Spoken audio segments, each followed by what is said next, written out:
Shalom Israel, Shalom, Shalom. Brother Naquam, Watchmen for Israel coming back at you with these precepts and another Monday Night Fire, right? It's Monday Night Fire. Was going to say Cold Cut because we live streaming on the Cold Cut channel as well as the new updated main channel, Watchmen for Israel.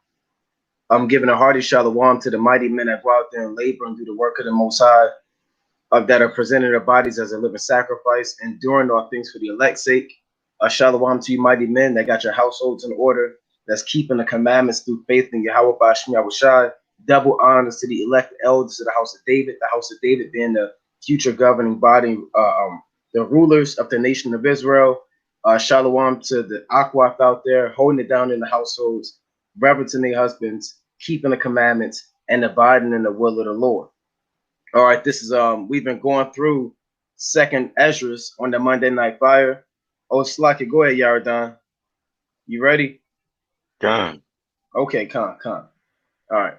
So we've been going through second Esdras. We've been going through each chapter in second Esdras. We went through the first chapter, one Monday Night Fire, then the following, the Spirit hopped on us to do the second chapter, the third chapter, the fourth, fifth, sixth, seventh, eighth, ninth.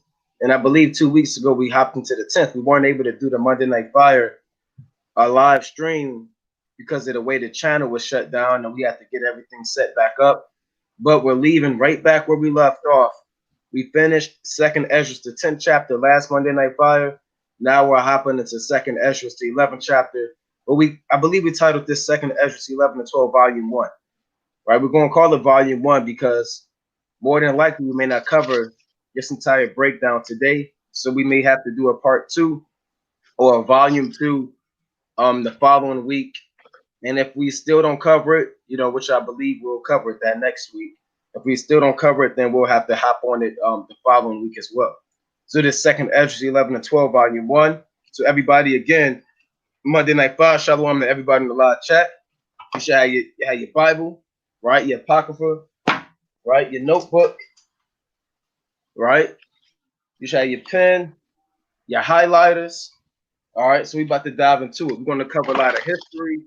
We're going to pull up a lot of historical figures. We're going to go through the back in time and cover this empire prophesied in the book of Daniel. Bear with me. Prophesied in the book of Daniel, the 7th chapter, and we're going to leave no stone unturned. So let's get into it. Second Esdras, the 11th chapter, and the first verse. Salaki. This second Esdras, chapter 11. Let me put this on the charger. Verse 1. And it reads this.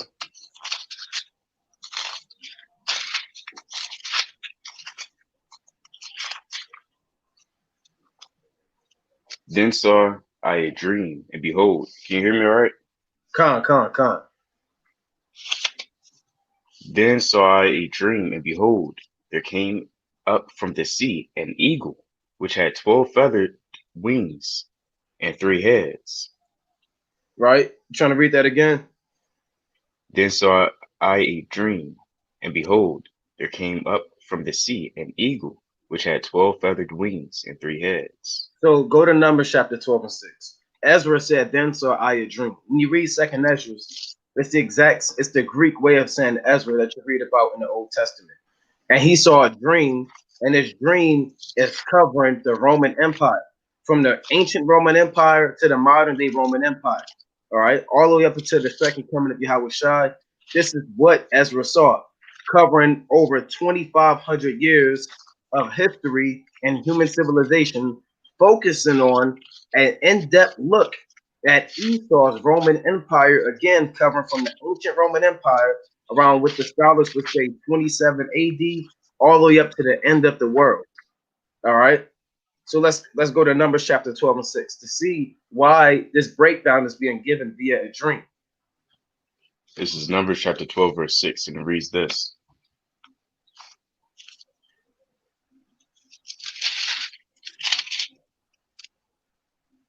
And he said, hear now my words. If there be a prophet among you, I, the Lord, will make myself known unto him in a vision and will speak unto him in a dream. You see that? The Most High said if there's prophets, he's going to break it down from in dreams. Isaiah had dreams, right? Daniel had dreams in which he fainted sometimes, man. You know, Ezekiel had dreams. Our forefathers received dreams, and the Most High deals with them in that manner. Joseph was known for having many dreams, man. And his dreams were prophecies about the famine in Egypt, about his brethren and his father bowing down to him, right? Those were dreams and prophecies that the Lord visits. The Heavenly Father is not going to sit down and then get up off his throne and come visit you, you mortal man, and give you a hand copy of what's going to happen, right? That's not how the Lord get down, man. The Most High is not getting off that throne for nobody, especially you mortal man. So the Most High is going to visit the prophets via dreams. You understand? That's why Ezra received that dream. Now, within the dream, it tells you, it says, then saw I a dream, and behold, there came up from the sea an eagle. Now, does that mean that this eagle can live underwater and live out of the water? Right? There is no account of actual eagles that live underwater. What does it mean this eagle came out of the sea? Right? First, let's break down what the sea is. Right? When it says the eagle came out of the sea, it's speaking about this eagle came into power out of the nations. The sea in the Bible is a metaphoric way for saying the other nations. How do you know that? Let's go to Revelation chapter 17 and 15. Precept upon precept. This is Revelation chapter 17, verse 15. And it reads this. And he saith unto me, the waters which thou sawest, where the horse sitteth, are peoples and multitudes and nations and tongues. I'll read that again, Baba Gashar, so we can get the understanding. This is Revelation chapter 17, verse 15. Now, this speaking of, it's like it is whore that he's mentioning is America, Babylon the Great. Go on. And he said unto me, the waters which thou sawest. The waters, right? The water for the sea which thou sawest. Where the horse sitteth are peoples and multitudes and nations and tongues. So you see that? The Lord said that the sea is referred to peoples, multitudes, nations, and tongues. Right? So you have to understand when you see this word sea in the Bible, sometimes it's talking about actual water that you can swim in. Sometimes water is referred to as living water, knowledge and understanding. Sometimes water is referred to the heavens. Sometimes water is referred to as the nations. All right, let's get another precept on the sea being referred to as the nations. Let's go to the book of Isaiah chapter 17 and 13, I believe. Right? Isaiah chapter 17 and 13. So we're covering why the Bible is saying that this eagle came out of the sea. This eagle is the so-called white man, and he's coming into power out of the multitude of nations. It is Isaiah chapter 17, verse 13. The nations shall rush like the rushing of many waters, but God shall rebuke them, and they shall flee far off, and shall be chased as the shaft of the mountains before the wind, and like a rolling thing before the whirlwind. You see that? Jump to verse 12. Verse 12. You gotta read up a little thing. Woe to the multitude of many people, which make a noise, like the noises of the seas, and to the rushing of nations, that make a rushing, like the rushing of mighty waters. See that? The Most High said, woe to the multitude of many people, which make a noise like the noise of the seas, man. As if you were to go to the ocean and hear the waves crashing. That's the nations, that's their tumults, right? Their tumults, their councils. You understand? Their gatherings that they have. So that's why the Most High refers to the nations as the seas, always constantly moving, always in opposition, always at conflict, always got something going on. All right, never still, right? Never in subjection, always doing their own thing. That's why he said they're like the multitude of many nations. All right. Another precept. We're building up your arsenal that you can be able to break this chapter down. All right. Let's go to the book of Ezekiel, the 47th chapter, and let's go to verse. Let's start at 6. All right. Just doing this off of haven't really wrote it down. Well, we got the break. I got the breakdown written down, but I'm going off of the dome through the spirit. Let's go to Isaiah chapter 47 and All right, sorry, Ezekiel. That's what I meant. Ezekiel chapter 47. What did I say? you want 6. verse 6. All right, let's read 6. This is Ezekiel chapter 47, verse 6.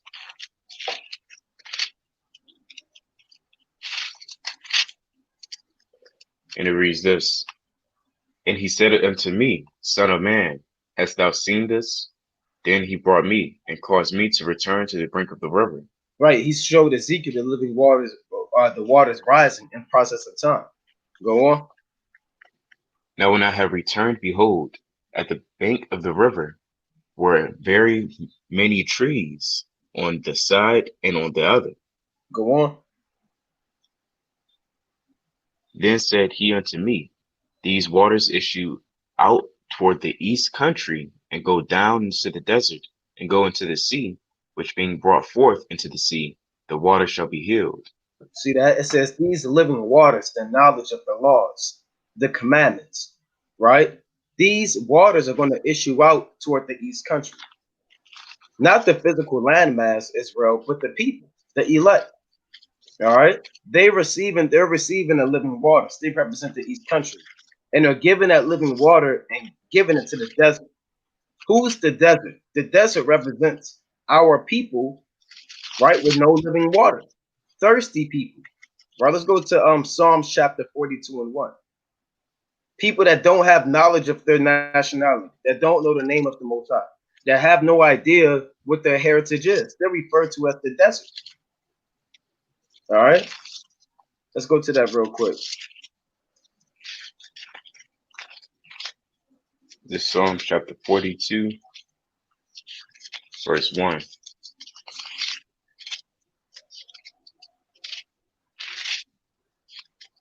And it reads this. As the hart panteth after the water brooks, so panteth my soul after thee, O God. My soul thirsteth for God, for the living God. When shall I come and appear before God? Right. So our people are thirsty, panting like a dog in a hot summer day. That's what they even call it, the dog days of summer, man. Right? When the dogs are out there panting out there in the backyard, thirsty, they go to their bowl with no water in it, and they put their head down, and you got to come out and give them water, man. And they're relieved. So our people are the same way. They're like beasts of the earth, panting in the dog days of summer, right? At noonday, being judged by the Most High for breaking the commandments. You got it. I got a precept.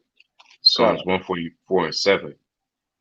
Send thine hand from above, rid me and deliver me out of great waters, from the hand of strange children. Just another precept letting you know that the waters are the nations. Strange children as Esau, people that have power over us. Right, and they're drowning us in wickedness and folly. Right, like when you read in Revelation, the latter chapters, that dragon poured out that great flood to drown a woman. Right, but the earth helped the woman. That's right. That's right. Now, again in Ezekiel chapter 47 and 8, it reads, Then said he unto me, These waters issue out toward the east country, and go down into the desert, and go into the sea, which being brought forth into the sea, the water shall be healed. So the living water that we're going to get is going to have to be given to the sea.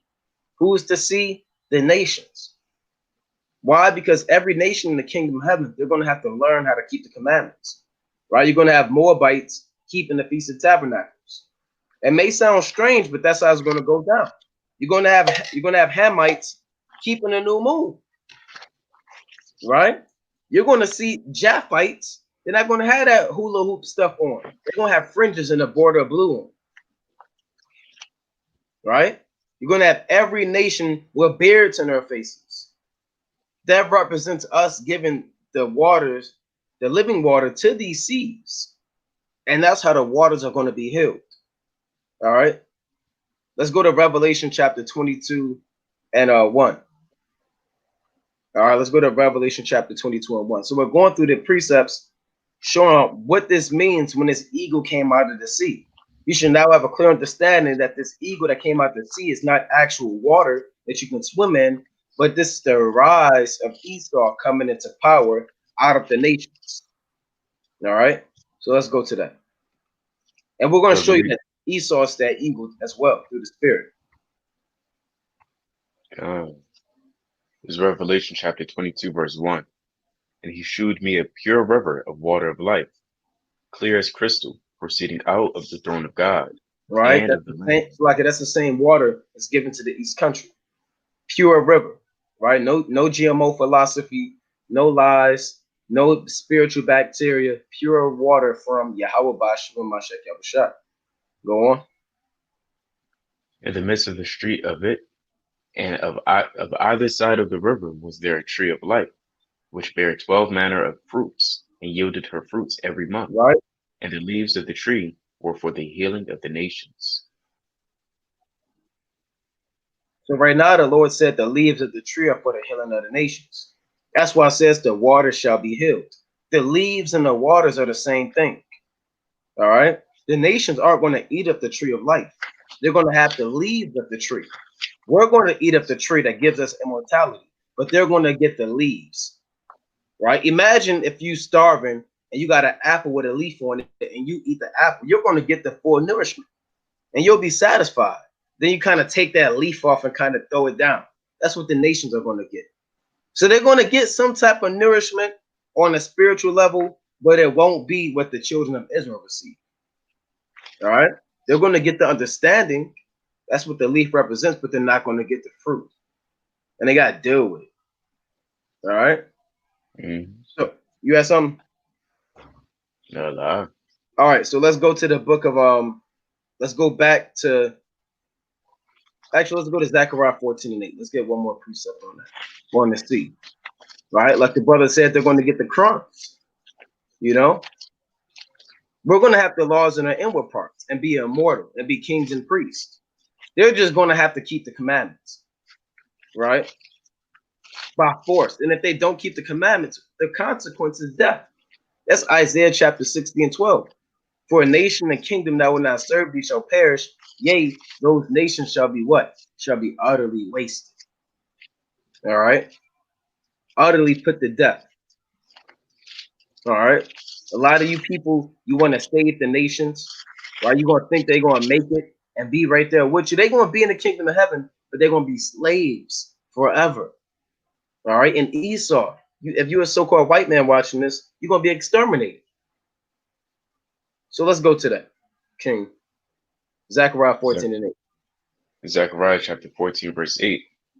And it shall be in that day that living waters shall go out from Jerusalem, half of them toward the former sea, and half of them toward the hinder sea.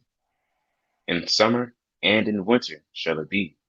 Right. So living waters is the knowledge of the Most High is going to be sent forth to the nations, toward the former sea and toward the hinder sea throughout the year. So constantly throughout the year, you have the 144,000 policing the earth, making sure that the nations are subservient and being obedient and in subjection to the laws of the Most High on the earth, man. You're going to have people going out there checking on the Moabites, saying, how come you didn't keep the new moon? Now, they can say they forgot, but the Lord don't want to hear that. And there's going to be consequence. They will be reprimanded for that. That's the word. There will be dire consequences for any nation that gets out of line. Right? You're going to travel to the land of Ham. You'll be on your chariot. You'll take 20,000 men with you to go investigate and inquire diligently on why the Hamites are back to drinking blood again. And you're going to have to kind of figure that thing out. All right? And if they say, well, look, this is what we want to do, then they're going to have to get destroyed. You're going to have to report back to the 12 apostles, and they're going to get an okay and a green light to cut them down and root them out the land that they live in. All right? So let's go back to 2nd Esdras, chapter 11 and 1. Let's read that again. 2nd Ezra chapter 11, verse 1. Then saw I a dream, and behold, there came up from the sea an eagle, which had 12 feathered wings and 3 heads. So in this dream given to a prophet, he saw this eagle come up out of the nations. Who's that eagle? The eagle is the so-called white man. Let's go to Obadiah. All right, let's go to Obadiah. That's Esau's symbol. All right, he's known as Esau the eagle. Well, that's what we call him, you know. And I'm gonna God. put this up on the screen too, to show you that this devil has always been referred to and known as the eagle throughout history. All right, you got it. Can you read Obadiah 1 and 3? Obadiah chapter 1 verse 3. The pride of thine heart hath deceived thee, thou that dwellest in the clefts of the rocks, whose habitation is high, that saith in his heart, who shall bring me down to the ground? Right, that's the so-called white man. Obadiah is speaking about Edom, the Edomites. Right? You trying to read that again? Obadiah chapter 1 verse 3. The pride of thine heart hath deceived thee, thou that dwellest in the clefts of the rock, They whose dwell habitation is high. right. Esau dwells in the clefts of the rock. Right? The clefts of the rock are the caves. Right? He's known as the original Cro-Magnon caveman. Right? Homo erectus. That's the so-called white man, that Fred Flintstone spirit. So easy a caveman could do it. All right. And now he dwells in the clefts of the rock. The modern day caves are his buildings. Right. When you travel through New York or you travel through Chicago or these metropolis, you'll see these tall buildings, which are nothing but the so-called white man's caves. All right. The exact same thing. Right. Now you can go on. And an eagle, if you know the habitation of an eagle, the eagle dwells in the tops of the rocks. All right. I got a precept after this. This Obadiah chapter 1 verse 3 again. The No, you can pride of read thine 4. heart, or verse 4. All right. Though thou exalt thyself as the eagle, and though thou set thy nest among the stars, thence will I bring thee down, saith the Lord. So the so-called white man exalt himself as the eagle. All right, through his pride. And the brother put the precept. We're going to get that next. In Job chapter 39 about the eagle. All right, and let me pull this up real quick to show you clearly that the so-called white man symbols. If you may already know this if you've been in this truth for a minute, but you have brothers that may not know. All right, so here you have America's symbol is the eagle. Right, ancient Edom out in Mount Petra. Right, their symbol is the eagle. Rome, ancient Rome, their symbol was the eagle. Nazi, their symbol was the Nazis in Germany. Their symbol was the eagle. When you look up Spain, right, the Holy Roman Empire, every major kingdom from the so-called white man from Greece to America has used the eagle as their symbol. And we're going to show you in the book of Job, the 39th chapter, the characteristics and the spirit of an eagle and why the so-called white man feels so closely related to this eagle, man. All right, so let's go. Oh, you had a precept, King? God, it's Job 24 and 8. Select. Job chapter 24 verse 8, and reads this. They are wet with the showers of the mountains and embrace the rock for want of shelter. The only nation that's known for embracing the rock for want of shelter in the mountains is really Esau. None other than him, the caveman, the beast. That's right. Right? That's right. All right, let's go to Job 39 and 27. Job chapter Job chapter 29. 39. Oh, 39. Yeah, 39 and 27. Job chapter 39 verse 27. And it reads this. Doth the eagle mount up at thy command and make her nest on high? Right. Oh, to read that again. Doth the eagle mount up at thy command and make her nest on high? What does that mean that the eagle mount up at thy command and make her nest on high? Meaning, if you tell an eagle to get up and go fly, is he going to listen to you? No. The eagle don't take no commandments from no man. Does the eagle just mount up and fly at your command? Can anybody go up there and call an eagle and train it like a dog? No, because the Most High has the spirit of pride on an eagle. That's what he's saying. The eagle has the attributes of being proud. Will it mount up at your command? Can you walk up to random eagles and say, come here, fly there, grab that for me? Eagle is one of the hardest, even these top bird, I can't remember the technical name for it. These bird Fowler. trainers, what are they called?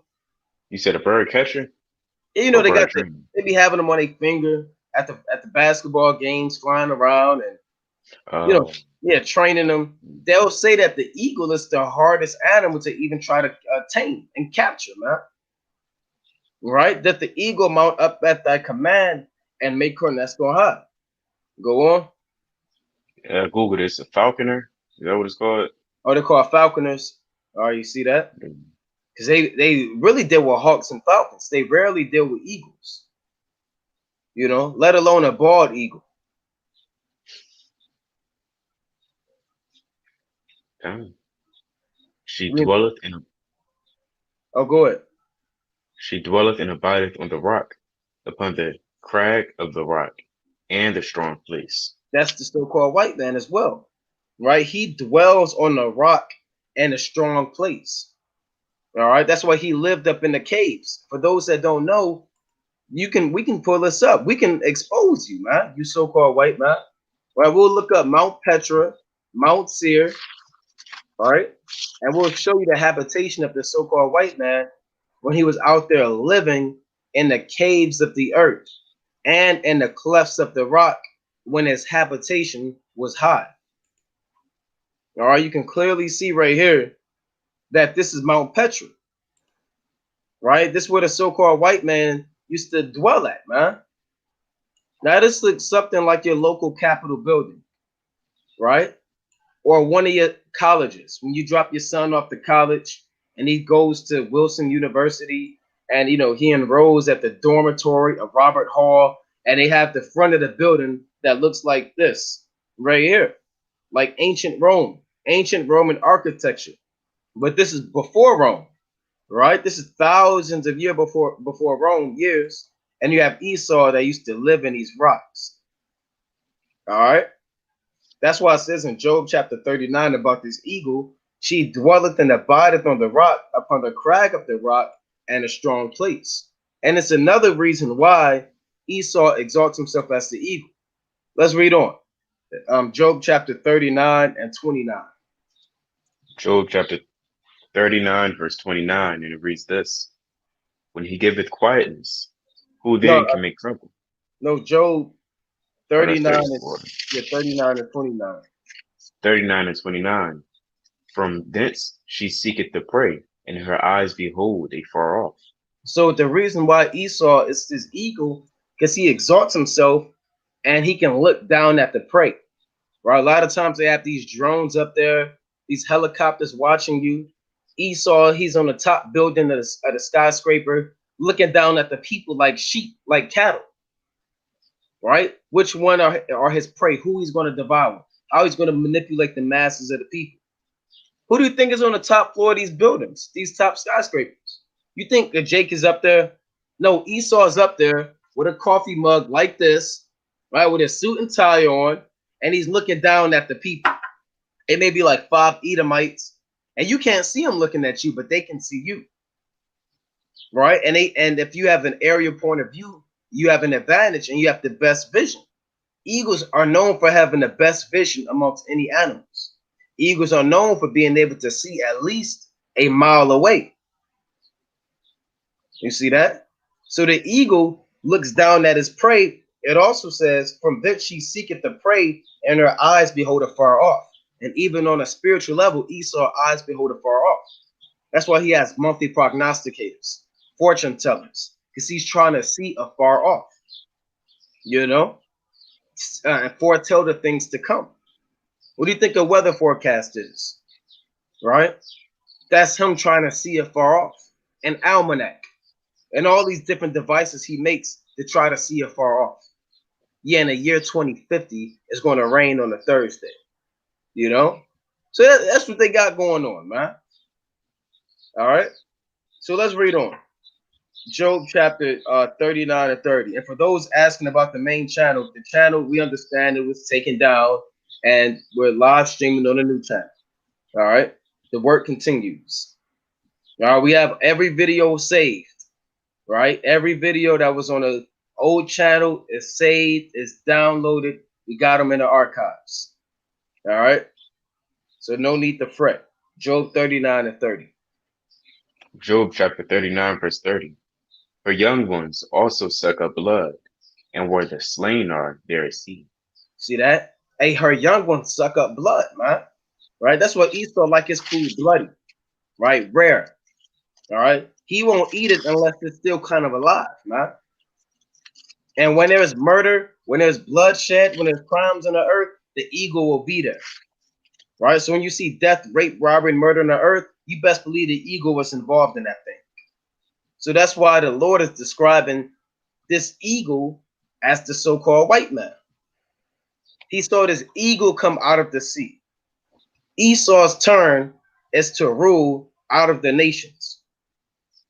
Let's go to Sirach chapter 10 and 8.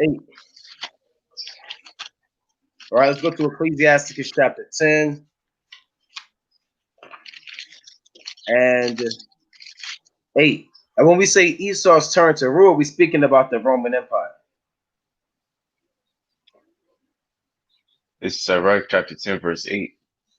Because of unrighteous dealings, injuries, and the riches got by deceit, the kingdom is translated from one people to another. See that? The Most High said that every nation will rule, but the kingdom will be taken away from them based off of different factors, like unrighteous dealings, right? Which is theft.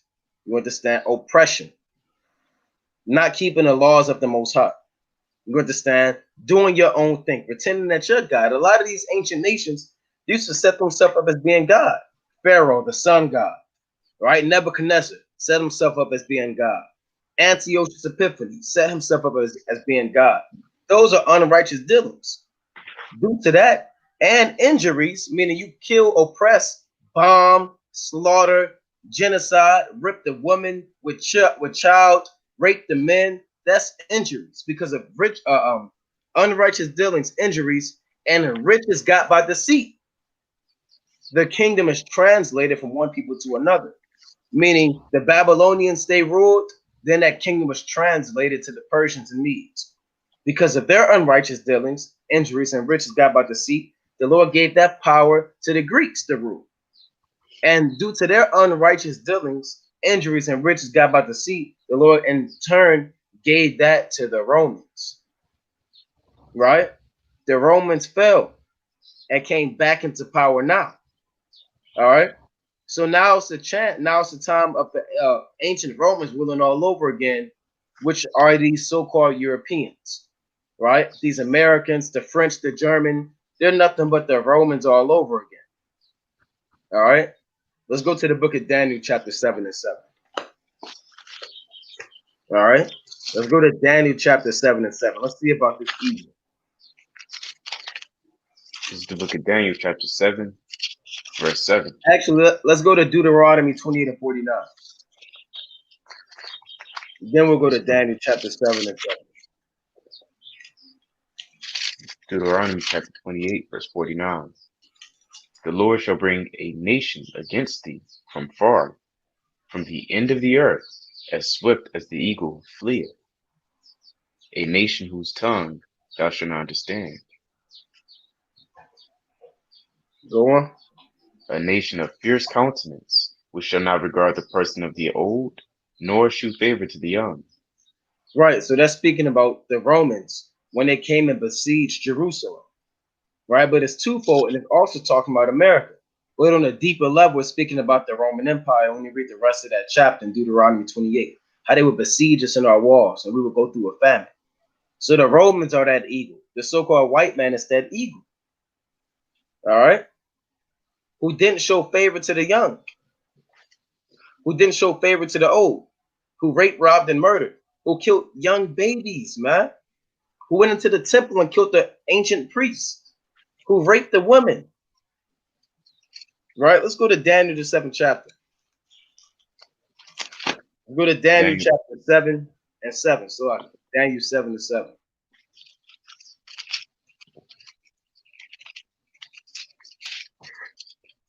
this Daniel chapter 7, verse 7.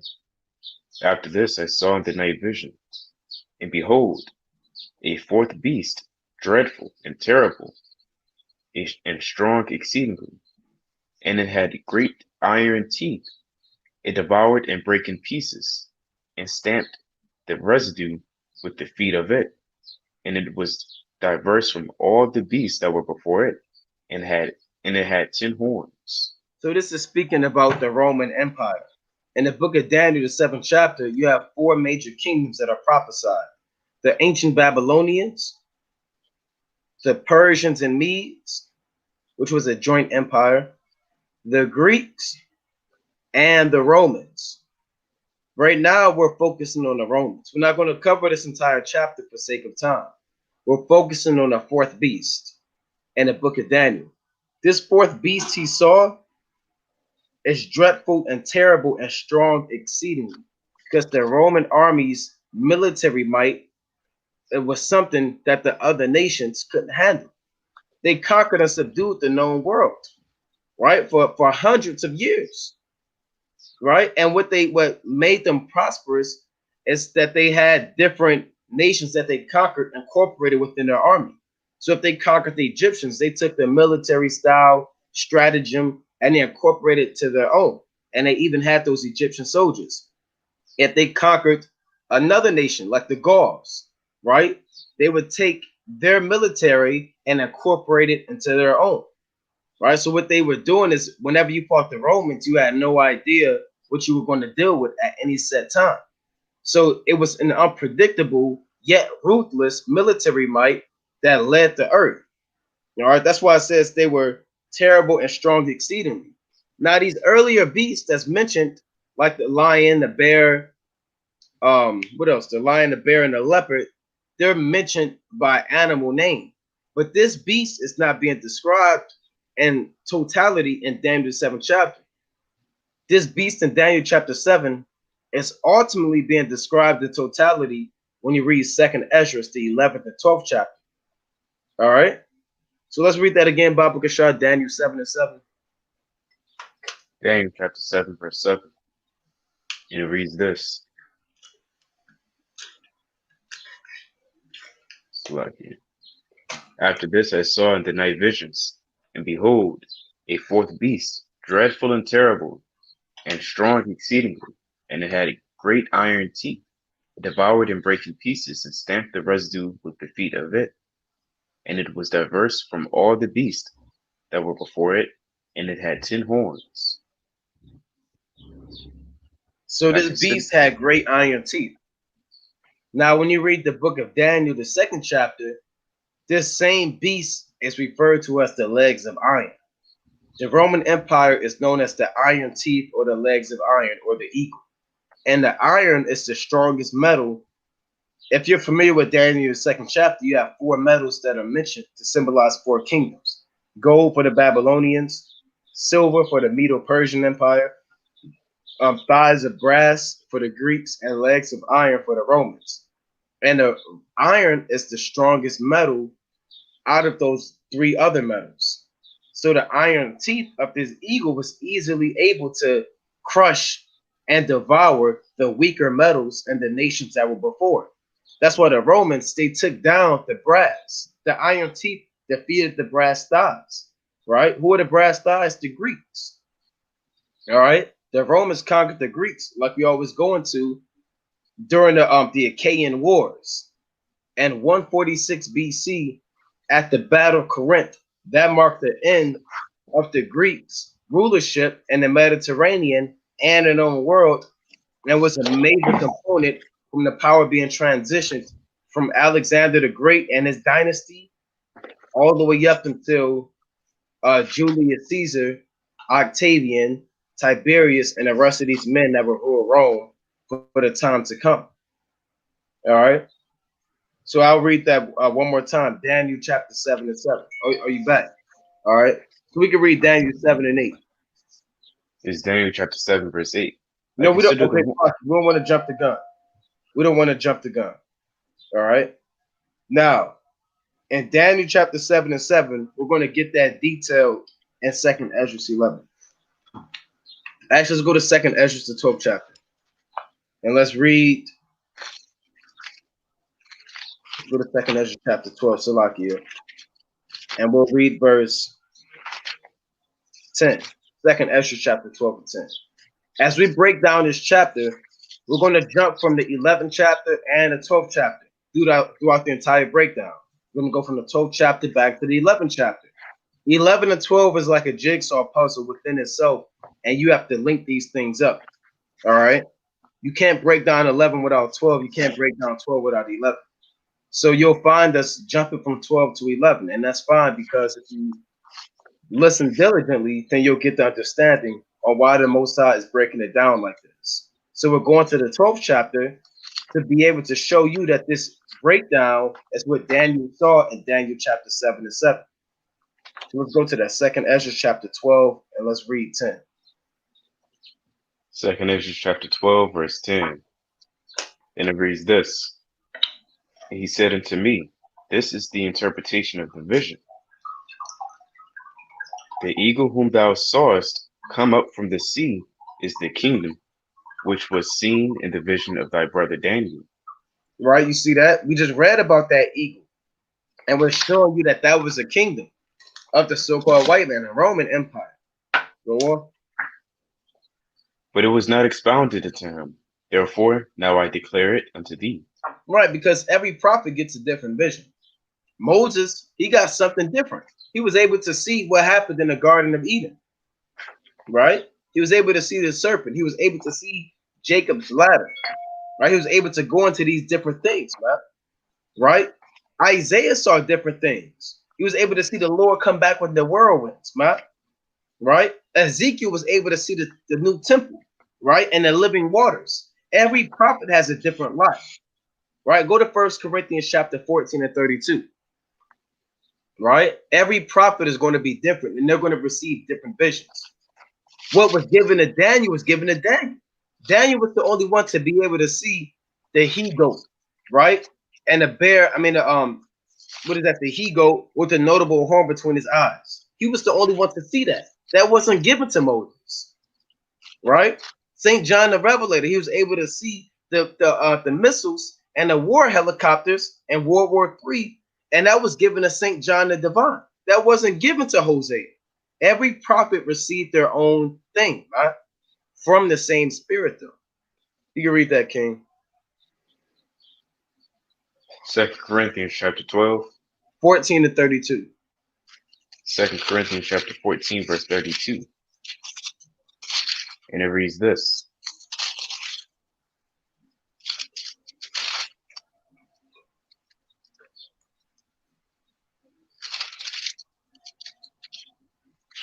Second Corinthians 14. Salakia, 1 Corinthians. Salakia, that's misspoke. 1 Corinthians 14, 32. 1 Corinthians chapter 14, verse 32. And it reads this.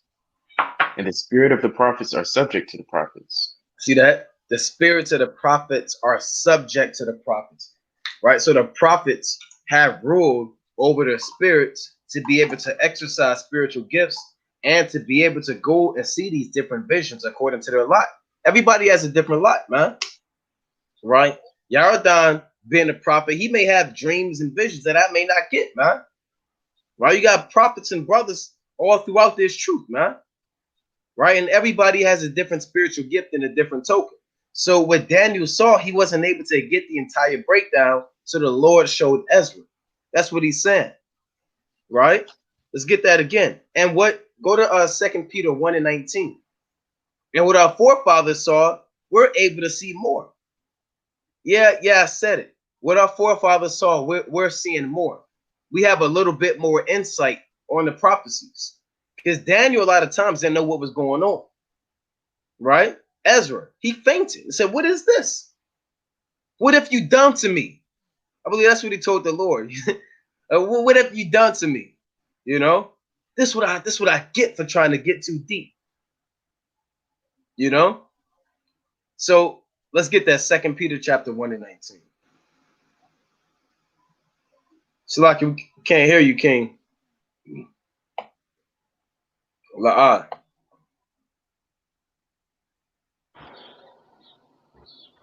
Hello? Are you back? We also have a more sure word of prophecy, whereunto ye do well that ye take heed, as unto a light that shineth in a dark place until the day dawn, and the day star arise in your hearts. What does that mean? We have a more sure word of prophecy. Meaning we literally, it's plain. We have a more sure word of prophecy, man. Meaning the prophecies, we have a better understanding on them now than what Peter, John, and James did, man. Than what Isaiah and Baruch and Jeremiah did, man. All right. We're able to go into Babylon the Great. We're able to explain that horror that John looked at and he was wondering, what is this? You know, we look at that and say, oh, that's America, right? Through the spirit. Let's read that again, 2 Peter 1 and 19. 2 Peter chapter 1 verse 19. And that's that fig tree blossoming that Yahushua talked about in Luke the 21st chapter.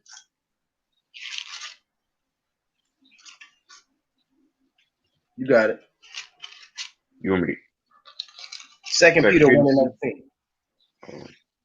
We have also a more sure word of prophecy, whereunto ye do well that ye take heed, as unto a light that shineth in a dark place until the day dawn, and the day star arise in your hearts. So as you approach the end of this world, it's as if it's a man walking through a dark tunnel.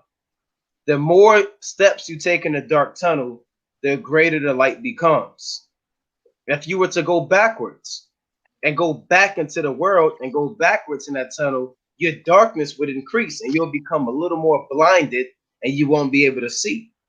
But if you do and go on the right path, then that light will increase. So the prophecies are the light, the knowledge of the Most High, the understanding of Second Esdras, the understanding of Ezekiel, the understanding of Revelation, Genesis, and all these mysteries are being unfolded the more steps we take in this dark tunnel. Aren't we in the shadow of death right now, a land of darkness? Let's get that in the book of Job, the 10th chapter and the 22nd verse. We're in that land of darkness, but we're approaching the light through the mystery and revelation and spirit and power of our Lord Yahweh by Shema Mashiach Malak Yahushua. All right.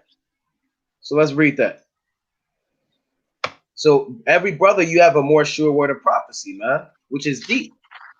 And a lot of times these same men are those men that was back then, right? You could be the book of, you could be Hosea the prophet back on earth. You could be James back on the earth. For those that understand regeneration, right? You can be St. Thomas back on the earth. You can be Ezekiel, if I didn't say that already. Daniel. There is somebody that can be watching this live stream who wrote down Daniel, the 8th chapter, just to get a better understanding of it in this life, still standing in his life. So let's read that, King. Job 10 and 22. Job chapter 10 verse 22.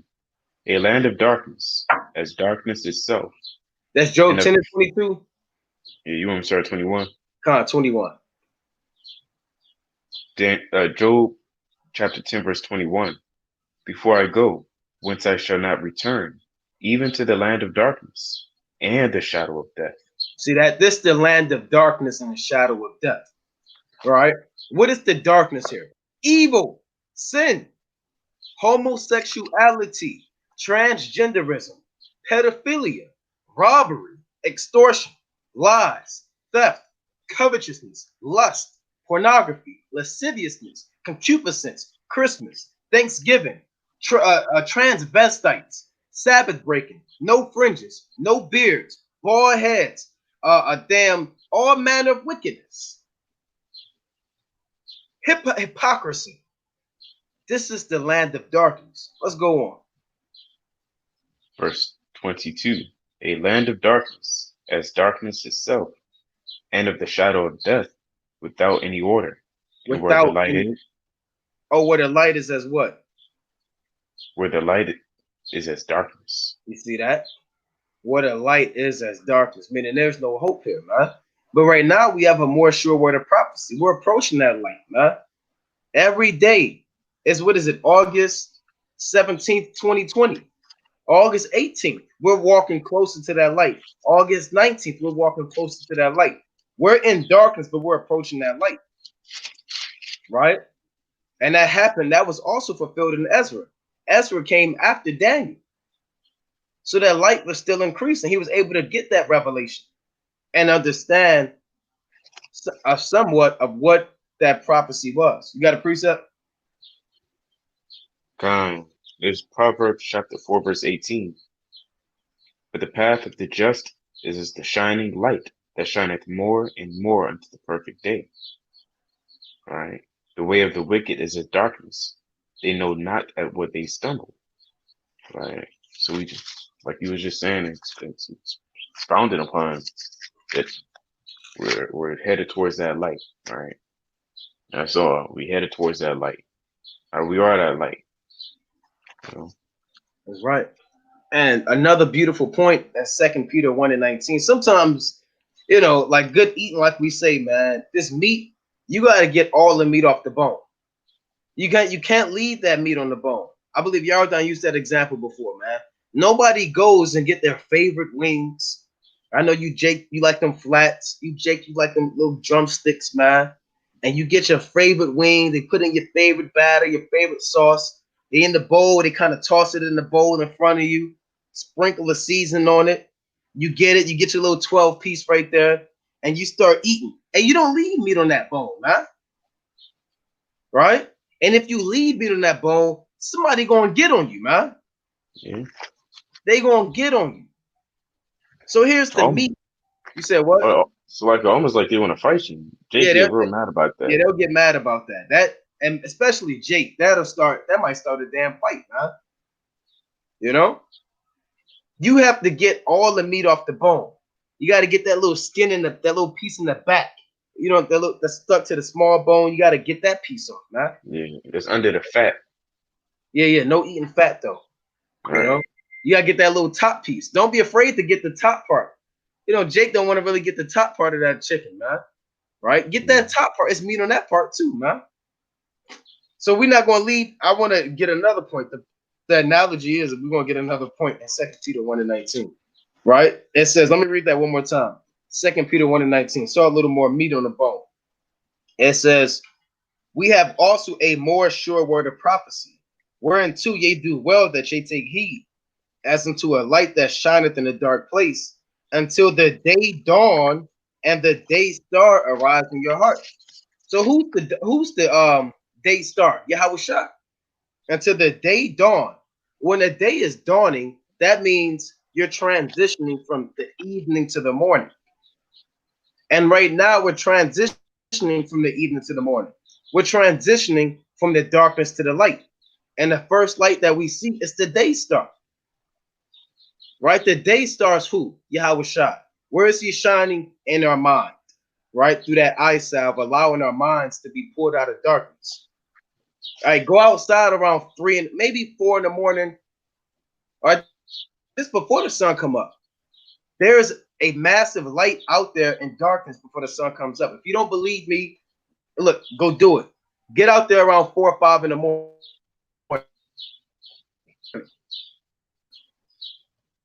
You see that morning star. Look at the shot, that light that we're. All right, you had something y'all done. God, did you get Romans 12? I mean 13? La'at. 11. It's Romans 13 and 11. And that knowing that that knowing the time, that now it is high time to awake out of sleep. For now is our salvation nearer than when we believed. The night is far spent. The day is at hand. Let us therefore cast off the works of darkness and let us put on the armor of light.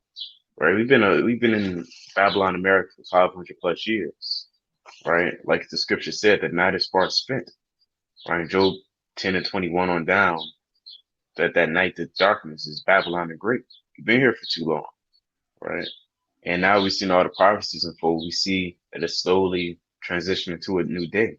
So with that being said, you got to put on your armor of light and be ready for the coming of the Lord.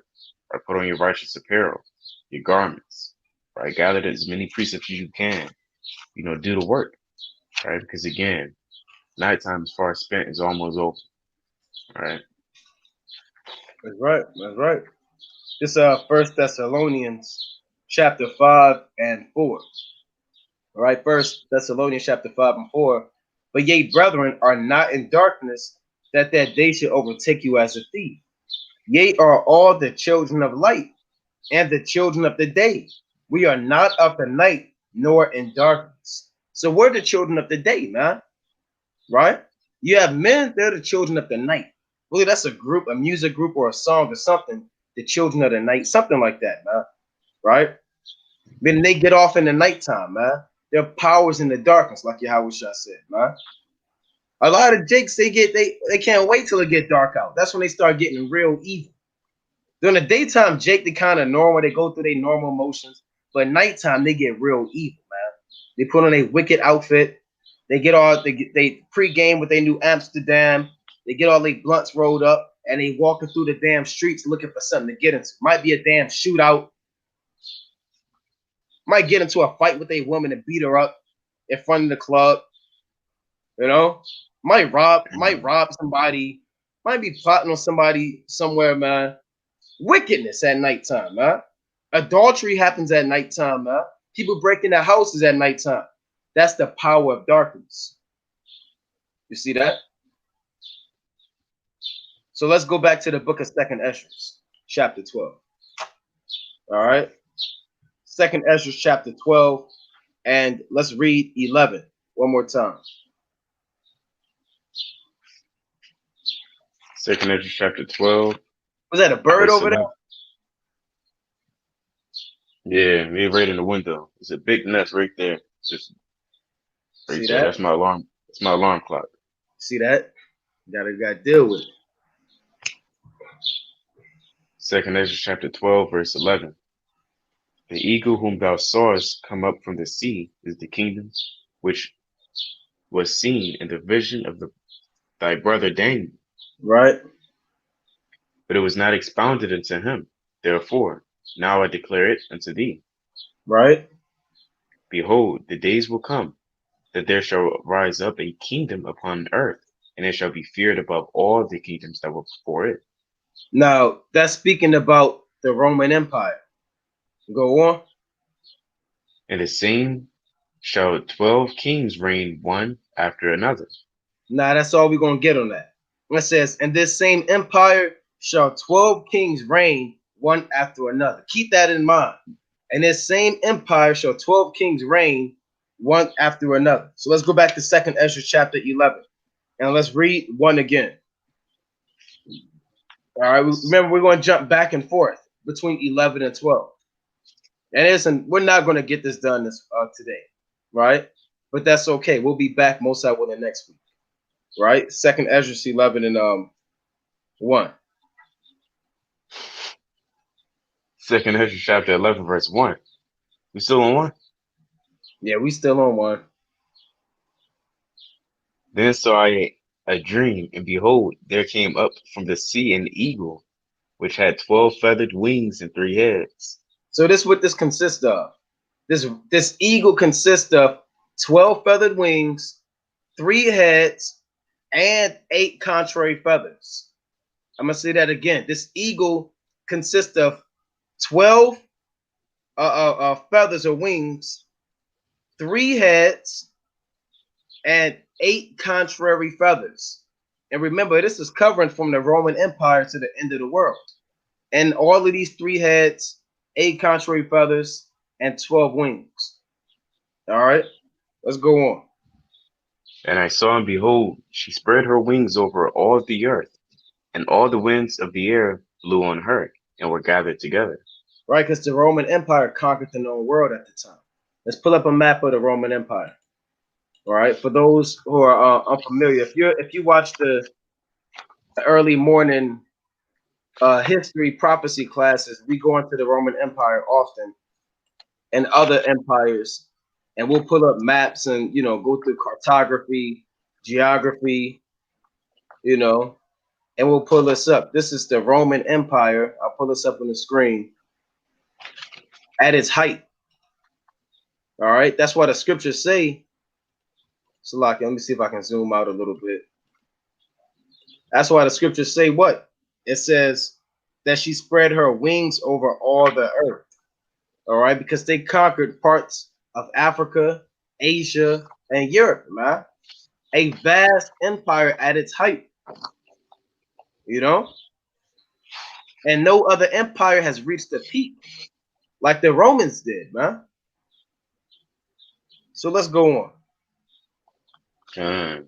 It reads this. Lucky.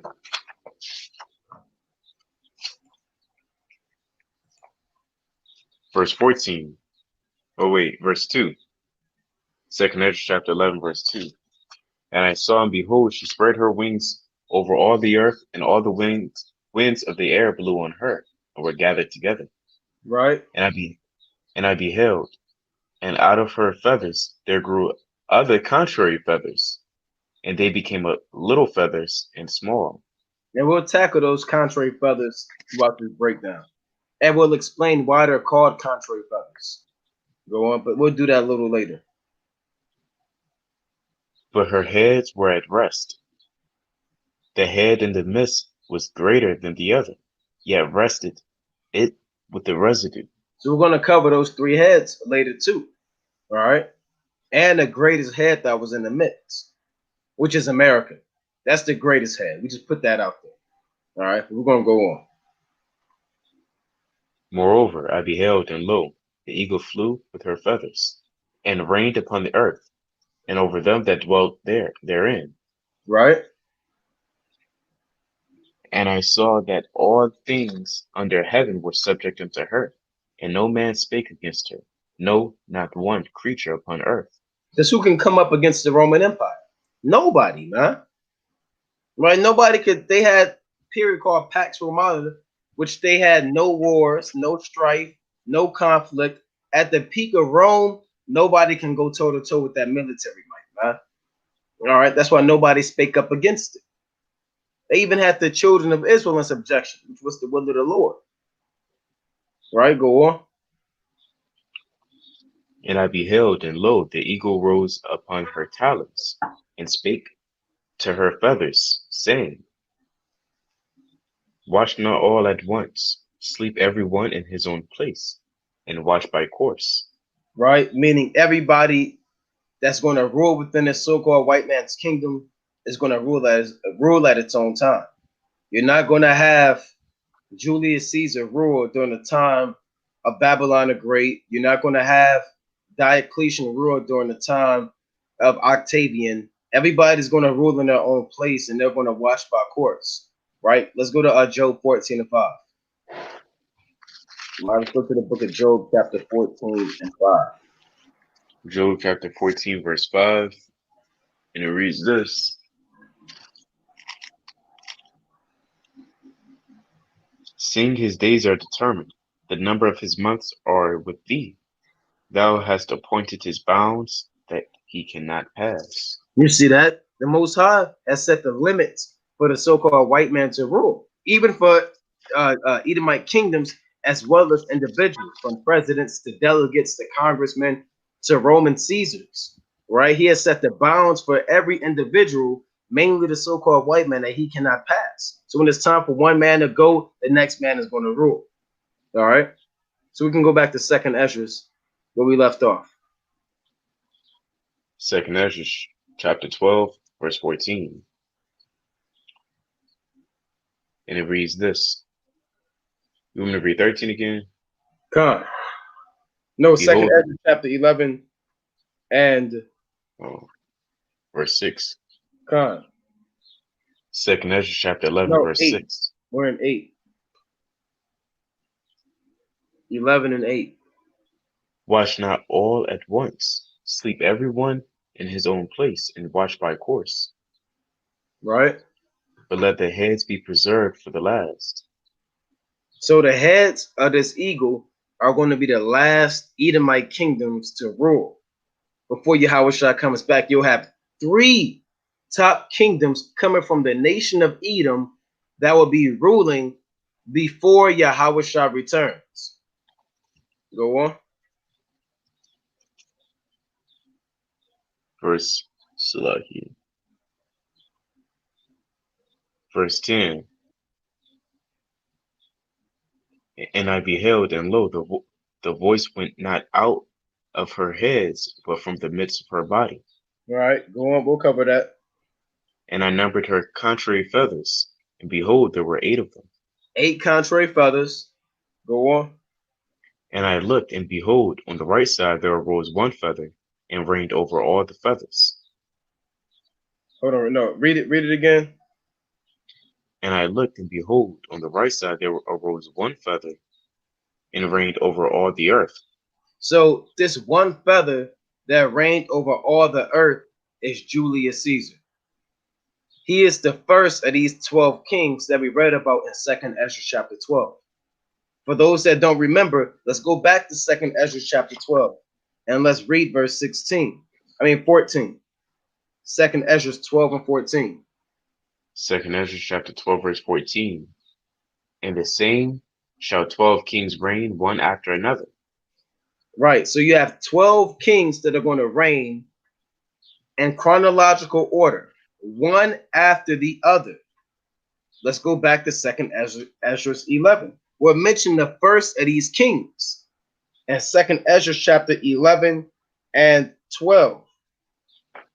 And I looked, and behold, on the right side there arose 1 feather, and reigned over all the earth.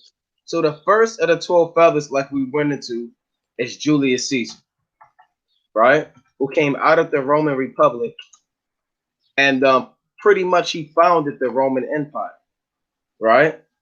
So we'll pull up for those who do not know who Julius Caesar is. We're not going to go into his entire history, his entire makeup, who his mother was, what his favorite horse was, but we'll cover them by name for sake of time. We may get a little information on them. All right. So Julius Caesar, bear with me. Bear with me 1 second. And if you want, like I said, if you want to get more in depth on Julius Caesar and figure out if he was right-handed or not, or left-handed, if that's then you can get into that, man. So Julius Caesar, right? Which was a celebrated Roman general and statesman, the conqueror of Gaul, which is modern-day France, victor in the Civil War, and dictator who was launching a series of political and social reforms when he was assassinated, Salakia, by a group of nobles in the Senate House on the Ides of March. He was a general, right? A mighty war general, man. And Julius Caesar, he was kind of reckless, man. He was kind of a loose cannon. All right. It says Caesar changed the course of the history of the Greco-Roman world decisively and irreversibly. The Greco-Roman society has been extinct for so long that most of the names of its great men mean little to the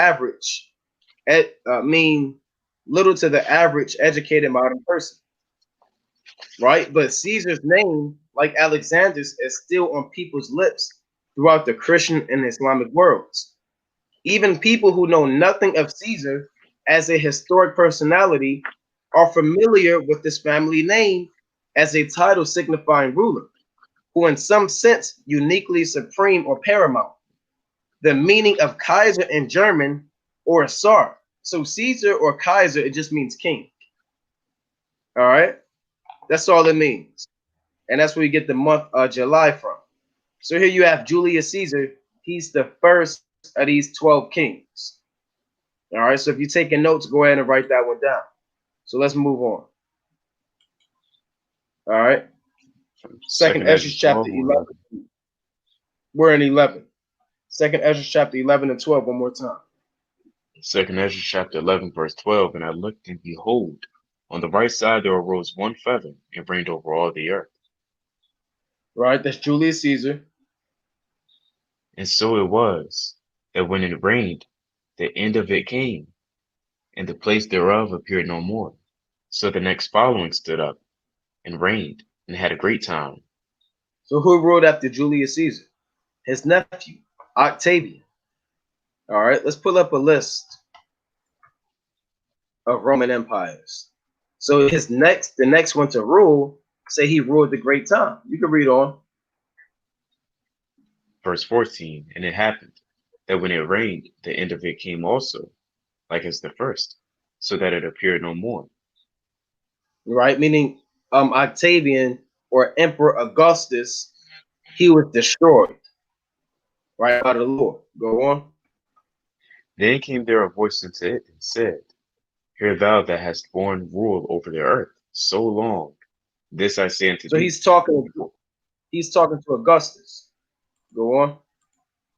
before thou beginnest to appear no more, there shall none after thee attain unto thine time, neither unto the half thereof. So what he's saying is that you're going to be the longest reigning Roman Empire. I mean, longest reigning Roman emperor, right? And that's what he was. Augustus was the longest reigning Roman emperor. Slakia, who ruled for over 40 years. And approximately they have 40 years, 7 months, and 3 days. And no other Roman emperor ever ruled as long as Augustus. That's what the Most High said. Hear thou in 2nd Esdras 11-16. Hear thou that has borne rule over the earth so long. This I say unto thee before thou beginnest to appear no more. There shall none after thee attain unto thy time, neither unto the half thereof. So nobody will rule as long as Augustus. All right. He's the longest reigning Roman emperor to ever rule the earth. He's the second of the 12 kings found in the book of 2nd Esdras, the 12th chapter. Let's read on. Verse 18, Then arose the third, and reigned as the other before, and appeared no more also. Who's the third that reigned? Tiberius. Let's go to the book of Luke, chapter 2 and 1. Right? You may say, well, hold on. Show me that in the Bible. Show me the name Augustus. Show me Tiberius. We're going to show you in the Bible that Augustus and Tiberius are found by name within the New Testament, along with two other Roman emperors. Let's go to Luke chapter 2 and 1. This is the book of Luke, chapter 2, verse 1. And it came to pass in those days that there went out a decree from Caesar Augustus that all the world should be taxed. And this taxing was first made when Cyrenius was governor of Syria. See that? So Augustus put out a decree to tax the Roman Empire. So you have him by name mentioned in Luke chapter 2 and 1. Let's go to Luke chapter 3 and 1. Luke chapter 3, verse 1. And it reads this.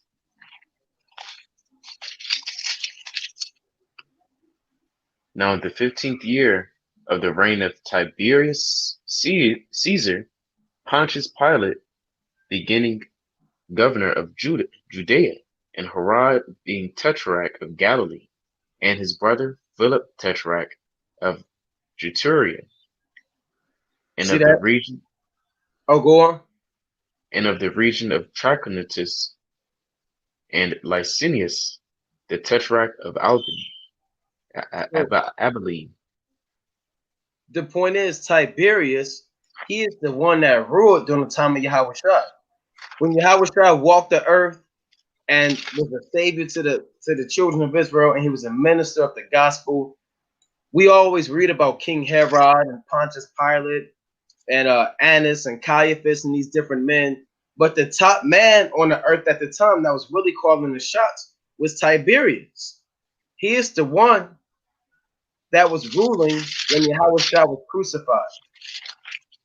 Right? Tiberius Caesar, he gave the green light for all of that, man. He reigned from 14 AD to 37 AD, which covers Yahushua's life.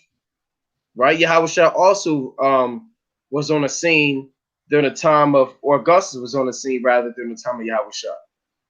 All right, so we read about Tiberius in Luke chapter 3 and 1, and Augustus in Luke chapter 2 and 1. These are these two feathers, or the second and third feather found in the book of Second Esdras, chapter 11, from 14 through 18. So let's read Second Esdras chapter 11 and 18 again about Tiberius. Second Ezra chapter 11, verse 18. Then arose the third, and reigned as the other before, and appeared no more also. Right? That's Tiberius. So went it with all the residue one after another, as that every one reigned, and then appeared no more. Right? So every 12, one after the other.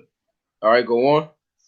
Then I beheld, and lo, in process of time, the feathers that followed stood up upon the right side, that they might rule also. And some of them ruled, but within a while they appeared no more. Go on. For some of them were set up, but ruled not. Go on. After this I looked, and behold, the 12 feathers appeared no more, nor the two little feathers. So Esdras, he's just described the 12 feathers and the two little feathers. So you have the 12 feathers that rule, and immediately after the 12 feathers, you have two little feathers. So who's these 12 feathers? Again, let's cover them. Julius Caesar, number one. Augustus, number two. Tiberius, number three. Caligula, number four. Claudius, number five. You can read about Claudius in Acts, the 18th chapter. All right, Claudius, number five. Nero, number six. You can read about Nero in 2 Timothy, the fourth chapter. All right. Reading on. The seventh one, Galba. You had Otho, Vitellius, Vespasian, Titus, and Domitian. These are the 12 feathers by name found in the book of Second Ezra, chapter 11 and 12. Right? These are the 12 kings of the 12 feathers. Again, from Julius Caesar to Domitian. Right? And Domitian is responsible, or rather, Vespasian, Titus, and Domitian were the men responsible for the destruction of the temple prophesied in Luke, the 21st chapter. So in 2nd Ezra chapter 11, Ezra said that he saw the 12 feathers rule, and after that, he saw the two little feathers rule, and they were destroyed too. Who are the two feathers? Let's read that again. 2nd Ezra chapter 11. Let's read 20 through 22 again. Second Ezra chapter 11, verse 20. Then I beheld, and lo, in process of time the feathers that followed stood up upon the right side, that they might rule also, and some of them ruled, but within a while they appeared no more. Right? The 12 kings ruled, but within a while they appeared no more. From Julius Caesar all the way down to Domitian. Go on. For some of them ruled, it's like some of them were set up, but ruled not. After this I looked, and behold, the 12 feathers appeared no more, nor the two little feathers. What does it mean? Some of them ruled, but within a while they appeared not. If some would only rule for like 3 months, right? You had a year. This is the year of the 4 emperors. You had an entire year when you had 4 Caesars. Some of these guys would rule for a year. They'll get assassinated by the Praetorian Guard. They'll get murdered by their mother, by their brother, by the military. They'll die of poison. So some of these guys never really got to be established to sit on the throne. If we were to cover the deaths of all of these 12 kings and even these two feathers that we'll cover, you'll see how they died, man. Right? Augustus got a natural cause death. Tiberius, who died, they're saying natural causes, but possibly murdered. Right? A lot of these guys, man, they really didn't get a chance to kind of sit on the throne like that. Caligula, he got murdered in a conspiracy involving the Praetorian Guard, senators and freedmen. Right? Jake probably got up in there. Claudius, probably poisoned by his wife, Agrippina, in favor of her son Nero. Right? Nero committed suicide. These guys, man, Galba, murdered by the guard, and led by a coup by Otho. So this guy Otho fighting for the throne and took down Galba. All right. Now Vitellius, he the one that killed Otho. So these guys, they killing each other and fighting over the throne. All right. Domitian assassinated in the palace conspiracy. These are the 12 kings that ruled. Now, it also said in 2nd Ezra chapter 11 and 22, after this I looked, and behold, the 12 feathers appeared no more, nor the 2 little feathers. These 2 little feathers are the first 2 of the 8 contrary feathers. These 2 little feathers are the first of the 8 contrary feathers. The 8 contrary feathers were already mentioned. Let's go back to that. 2nd Ezra chapter 11 and 11. Let's read about contrary feathers. I got Oh, a you have quick point. Con. A lot of those kings, brothers, we always put his book up, the Bible Archaeology, by Alfred Horth and John McCrae. It goes into it doesn't go in depth on the 12 feathers, but it shows the list of the 12 feathers, their names, the ones that we just listed. Not only that, it goes into the years that they were ruling, so they, it's so-called found out, and among many more into the maps. And again, like I'm saying, if you want to know, you know, the, the secrets of their life and whatnot, the scholars, they found the answers to all of that, and the rules and the maps and all that good stuff. So that's found in that book too. That's right. That's right. You got to get into that archaeology, man, and that history. All right. So let's read about these 2 feathers out of the 8 contrary feathers in 2nd Ezra chapter 11 and 11. 2nd Ezra chapter 11, verse 11. And I numbered her contrary feathers, and behold, there were 8 of them. See that? There were 8 of them. But now the ones that appeared and were put down are the first 2 of the 8. And why are these called the contrary feathers? We kind of covered this before, but they're called the contrary feathers because this word contrary means what? It means the opposite of what is desired or expected. Let's pull that definition up.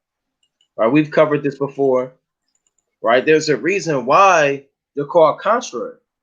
Why would the Most High have these kings go in consecutive order and be individual men, then have some feathers that are contrary, right?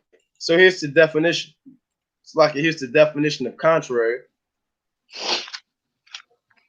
It says opposite in nature, direction, or meaning. Here's a good definition. Perversely inclined. Let's see if I can make this a little larger. Salakia. Not sure what I got going on. Bear with me.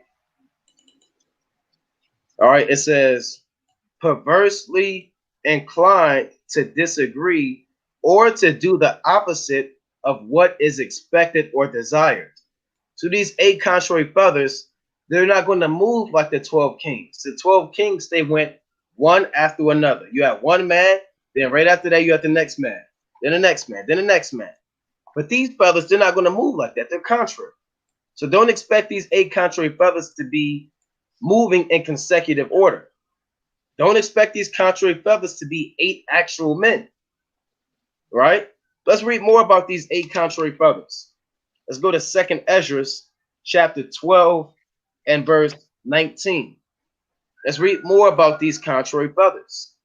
2nd Ezra chapter 12 and 19.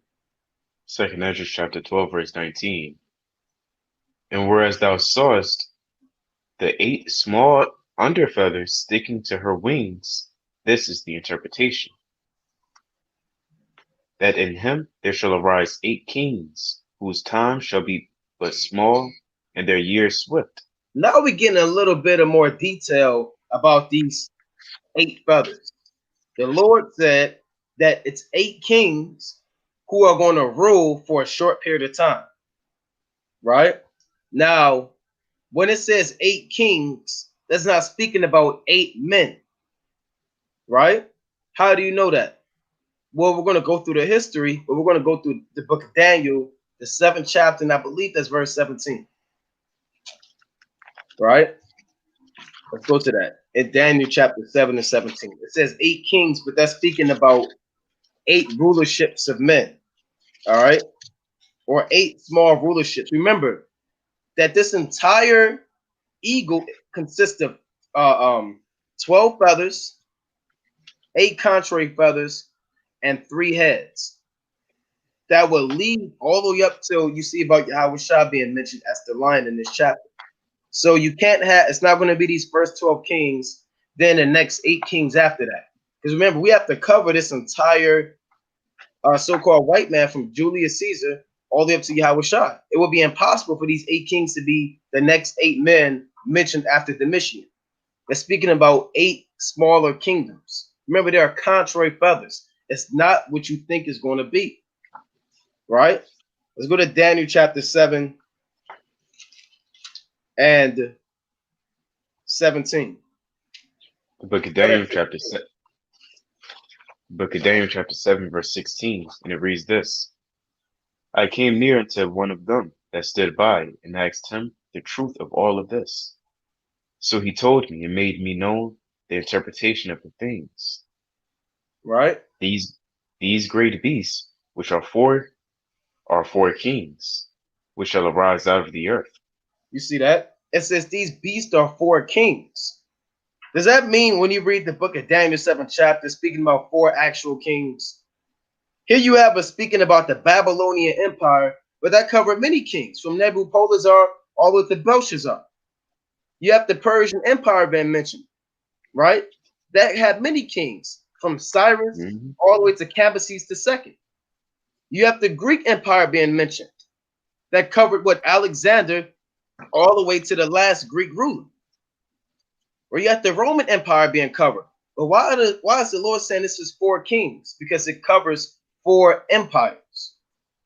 At 2nd Ezra chapter 12, it says these are 8 kings. It's not literally 8 kings. It's 8 small rulerships. These are contrary feathers. The opposite of what you expect. You would think that it'd be 12 kings back to back to back, then 8 back to back to back, then the 3 heads, and you broke it down. It's not going to move like that. This is a mystery. You're going to have these 12 kings reign one after the other, as it is written. Then you'll begin to have these 8 feathers thrown in here. And some of these feathers, they'll jump in and out of time. Some of them last for a long time. Some of them last for kind of a short time. All right. So let's go back to that in 2nd Ezra chapter 12. Let's read that detail, that important detail about these feathers, these 8 feathers one more time. And that's 2nd Ezra chapter 12 and 19 and 20. 2nd Ezra chapter 12, verse 19.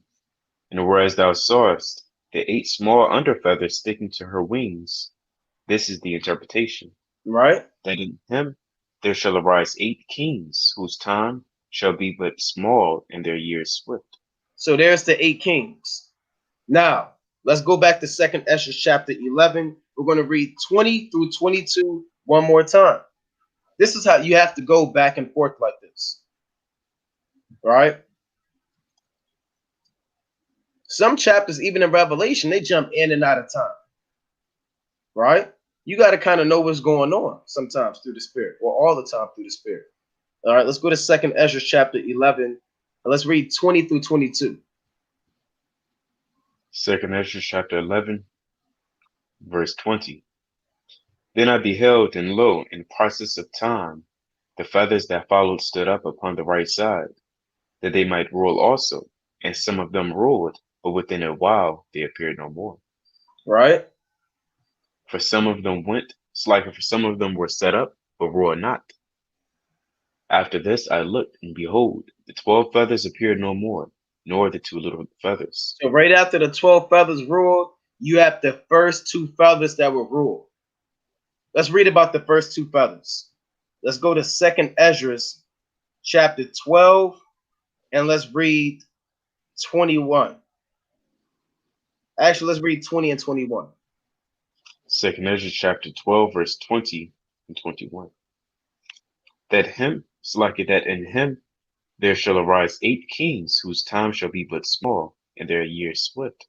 Right? And So 2 let's of read. them, Oh, go on. and 2 of them shall perish, the middle time approaching. Read that again. And the 2 of them shall perish, the middle time approaching. Read that one more time.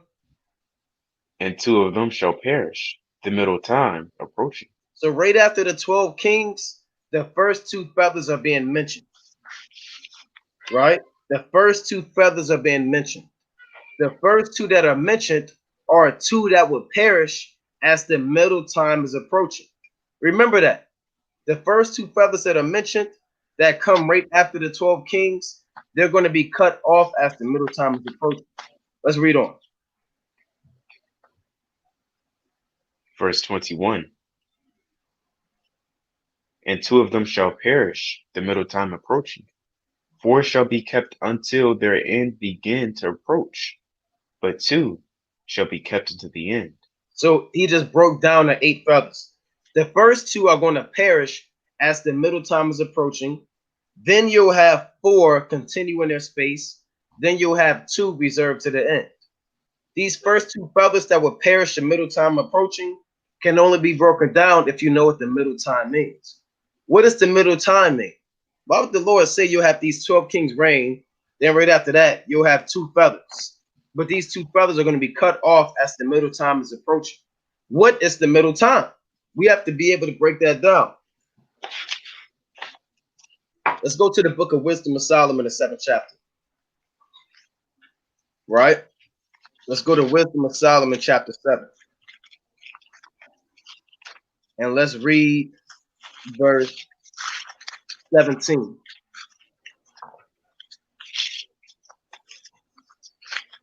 Let's break it down through the spirit. Wisdom of Solomon, chapter 7, verse 17. And it reads this.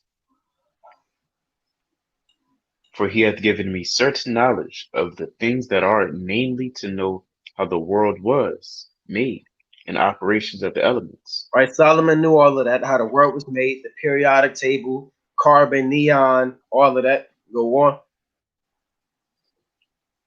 The beginning, ending, and midst of the times. The alterations of the turning of the sun and the change of the seasons. So Solomon knew the beginning, right, in Genesis, the ending in Revelation, and the midst of the times. He knew about the middle time. What is the midst of the time or the middle time? Brothers already on it on the live stream. The middle time is the Middle Ages, right? The middle time is another way of saying the Middle Ages or the medieval period. All right? That's what it is. So these first 2 feathers would perish as the Middle Ages began to approach. All right? I'm going to repeat that. The first 2 out of the 8 contrary feathers would perish as the middle time is approaching. The middle time began in 476 AD with the fall of the Western Roman Empire. All right? Let's see if we can get that. When did the Middle Ages begin? Right? Most scholars will tell you 476 AD. All right? Here you have it. The Middle Ages, the period in the European history from the collapse of the Roman civilization in the 5th century to the Renaissance. All right? And that really was 476 AD. All right, let's see if I can get that date on there. Let's see what happens if we just do 476 AD.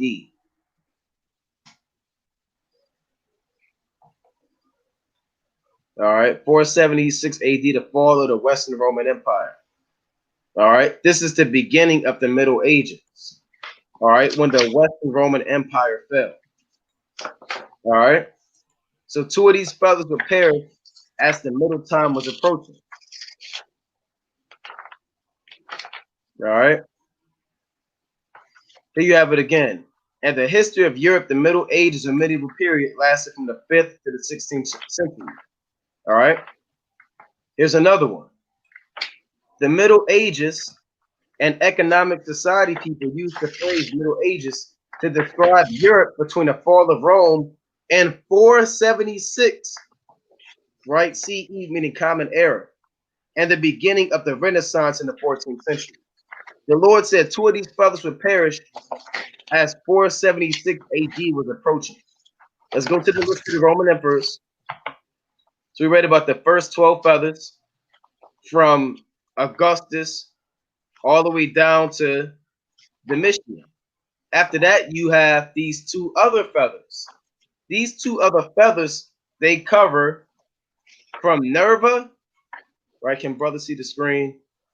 All right, from Nerva all the way down, right? From Nerva all the way down to, we'll pull them up. We'll pull them up. Bear with me. To Romulus Augustus. Again, those first two feathers, they cover from Nerva all the way to Romulus Augustus. Because as Romulus Augustus fell, the middle time was approaching. Look at the date for Romulus Augustus. October 31st, 475 to September 4th, 476. 476 is when the Middle Ages began, right? That's why during the downfall of Romulus Augustus, you had what? You had the fall of the Western Roman Empire. All right, bear with me. All right. The Western Roman Empire. So let's pull this up.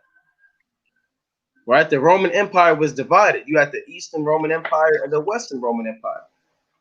All right. So it says, bear with me. The Western Roman Empire refers to the western provinces of the Roman Empire at any time during which they were administered by a separate, independent imperial court. In particular, this term is used in historiography to describe the period from 395 to 476. Right? So there you have it, man. And when the Western Roman Empire fell, that's when the Middle Ages began. Let's go back to 2nd Esdras chapter 11 and 12. Let me see, like 2nd Esdras chapter 12. And 12 and 21. 2nd Esdras chapter 12, verse 21. And two of them shall perish the middle time approaching, four shall be kept until their end begin to approach, but two shall be kept unto the end. So we read in 2nd Esdras chapter 11 that we read about the 12 feathers and the two feathers that appear no more. That's covering from Julius Caesar to Domitian being the 12 feathers, and from Nerva to Romulus Augustus being the two feathers. Right? Those two feathers are from Nerva to Romulus Augustus, right before the fall of the Western Roman Empire when the Middle Ages began. All right? Right when the Middle Ages began. This is history right here. All right, this history. All right? We're going through the Roman Empire. We're covering. We started with Julius Caesar. Now we're all the way up to 476 AD with the fall of the Western Roman Empire.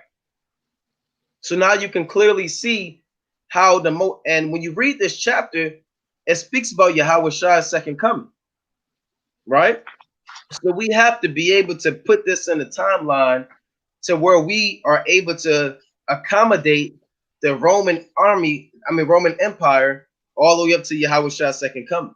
So when you go through the precepts in the history, it becomes to be plain upon tables that you start with the first 12 kings, Julius Caesar, then you go to Octavian, Tiberius, Caligula, Claudius, Nero, Galba, Otho, Vitellius, Vespasian, Titus, and Domitian, from Nerva all the way down to who? Romulus Augustus. Those are the two feathers.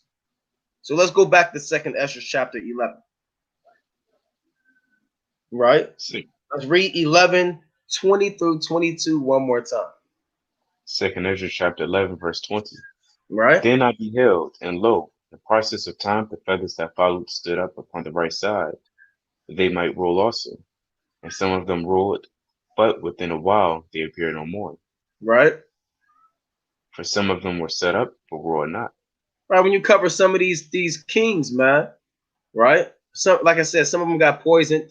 Some of them only ruled for like a month. You know, maybe 2 days, and then they got kind of put to death, man. Go on. After this I looked, and behold, The 12 feathers appear no more, nor the two little feathers. Right, the 12 feathers from Julius Caesar to Domitian, and after that, the 12 feathers that would perish as the middle time was approaching. From Nerva to Romulus Augustus with the fall of the Western Roman Empire. Go on.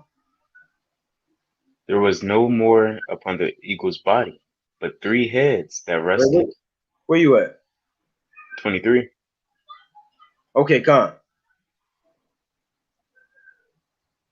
And there was no more upon the eagle's body, but the 3 heads that rested, and 6 little wings. Read that again.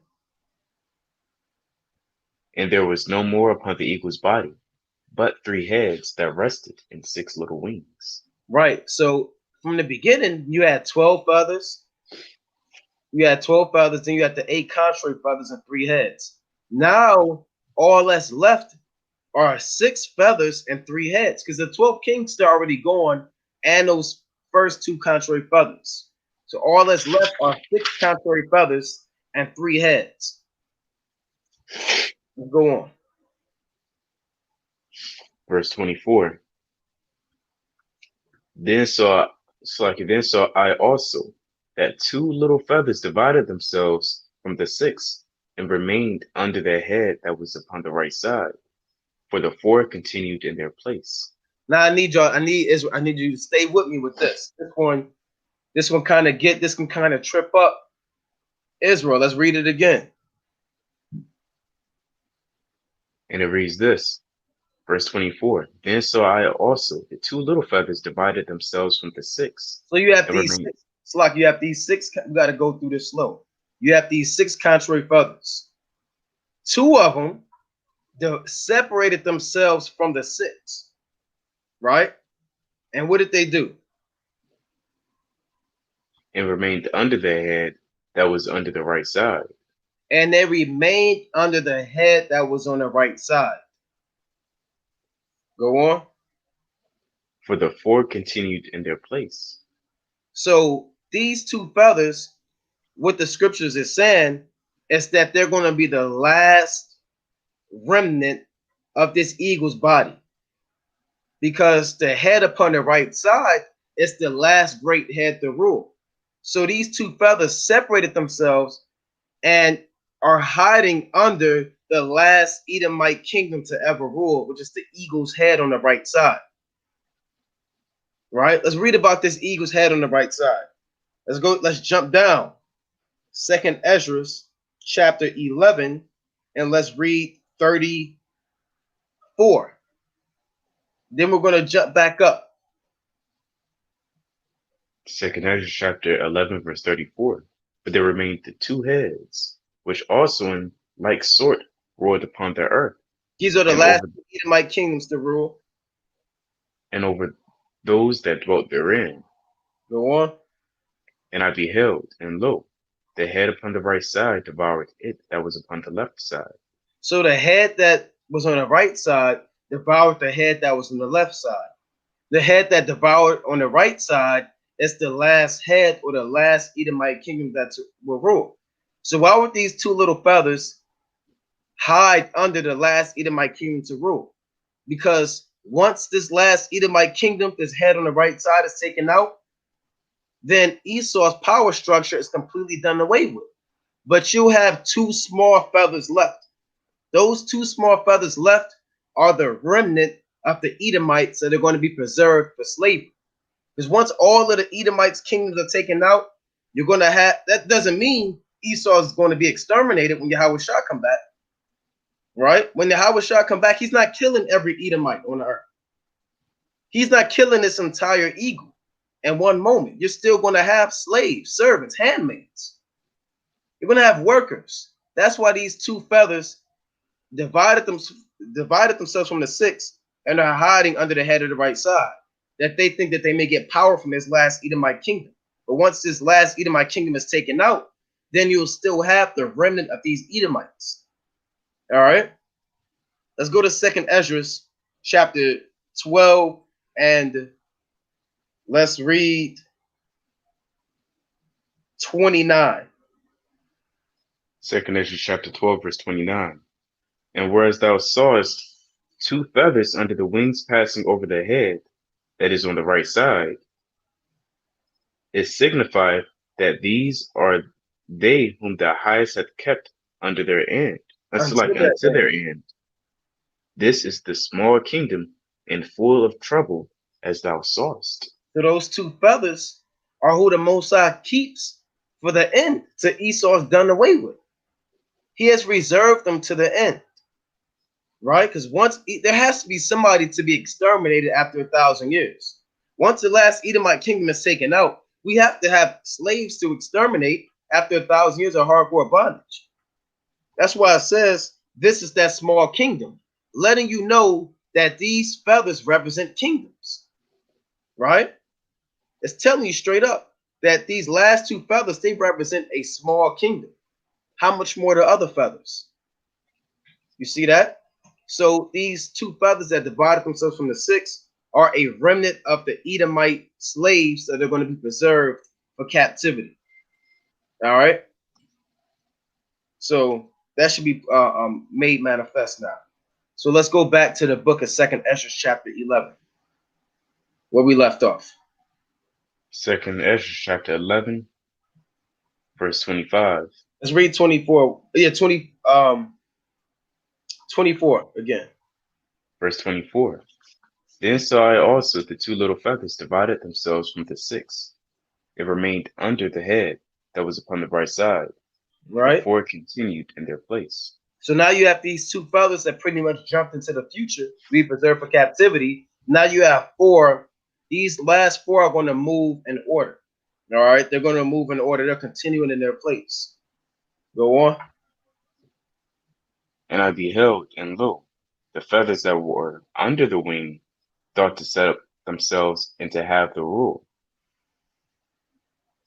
And I beheld, and lo, there was one set up, but surely appeared no more. The second was sooner away than the first. So now you have one feather that set himself up to rule, right? But he ruled, but the second one, he ruled for a shorter period of time. Let's read that again. Verse 26. And I beheld, and lo, there was one set up, but surely it appeared no more. And the second was sooner away than the first. Right? Because after the Western Roman Empire, right, from 476 AD, bear with me, from 476 AD to what the scholars are saying around 1400s, 1500s, give or take.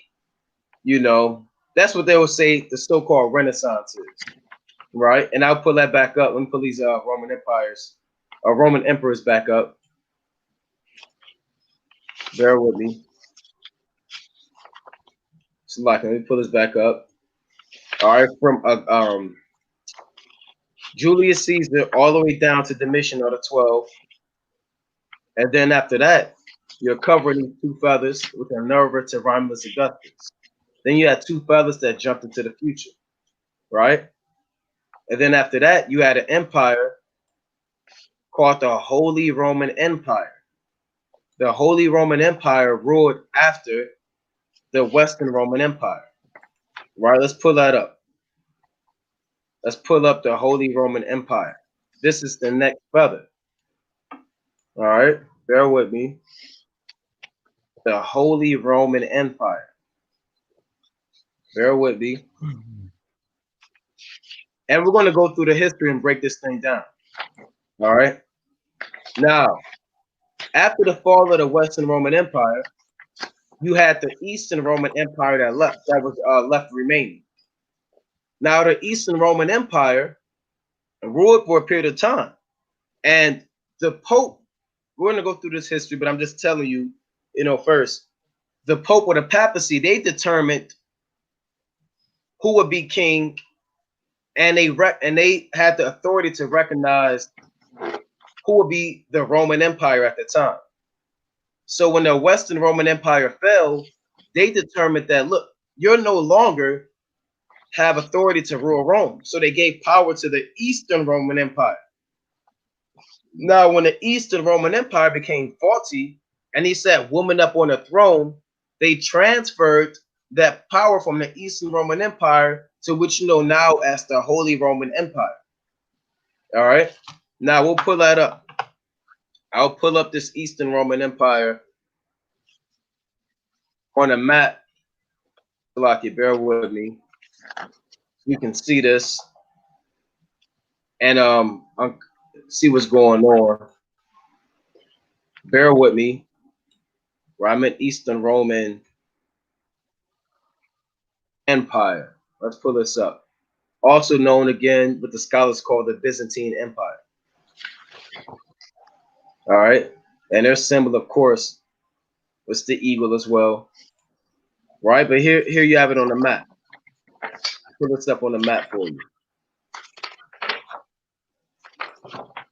So we went from the fall of the Western Roman Empire. After the Western Roman Empire fell, you had the Eastern Roman Empire that was flourishing for a time. All right. You had the Eastern Roman Empire that flourished. But then what happened? They became faulty. They couldn't rule according to the will of the Pope. So the Pope said, we're going to take this power from the Eastern Roman Empire and give it to who? The kingdom of the Franks. Right? And out of the Franks came the Holy Roman Empire and these other so-called European countries. Let's pull this up, the Holy Roman Empire. All right. Let's see if I can get what I want on this. Okay, check this out. Let's see if I can zoom in. All right, bear with me.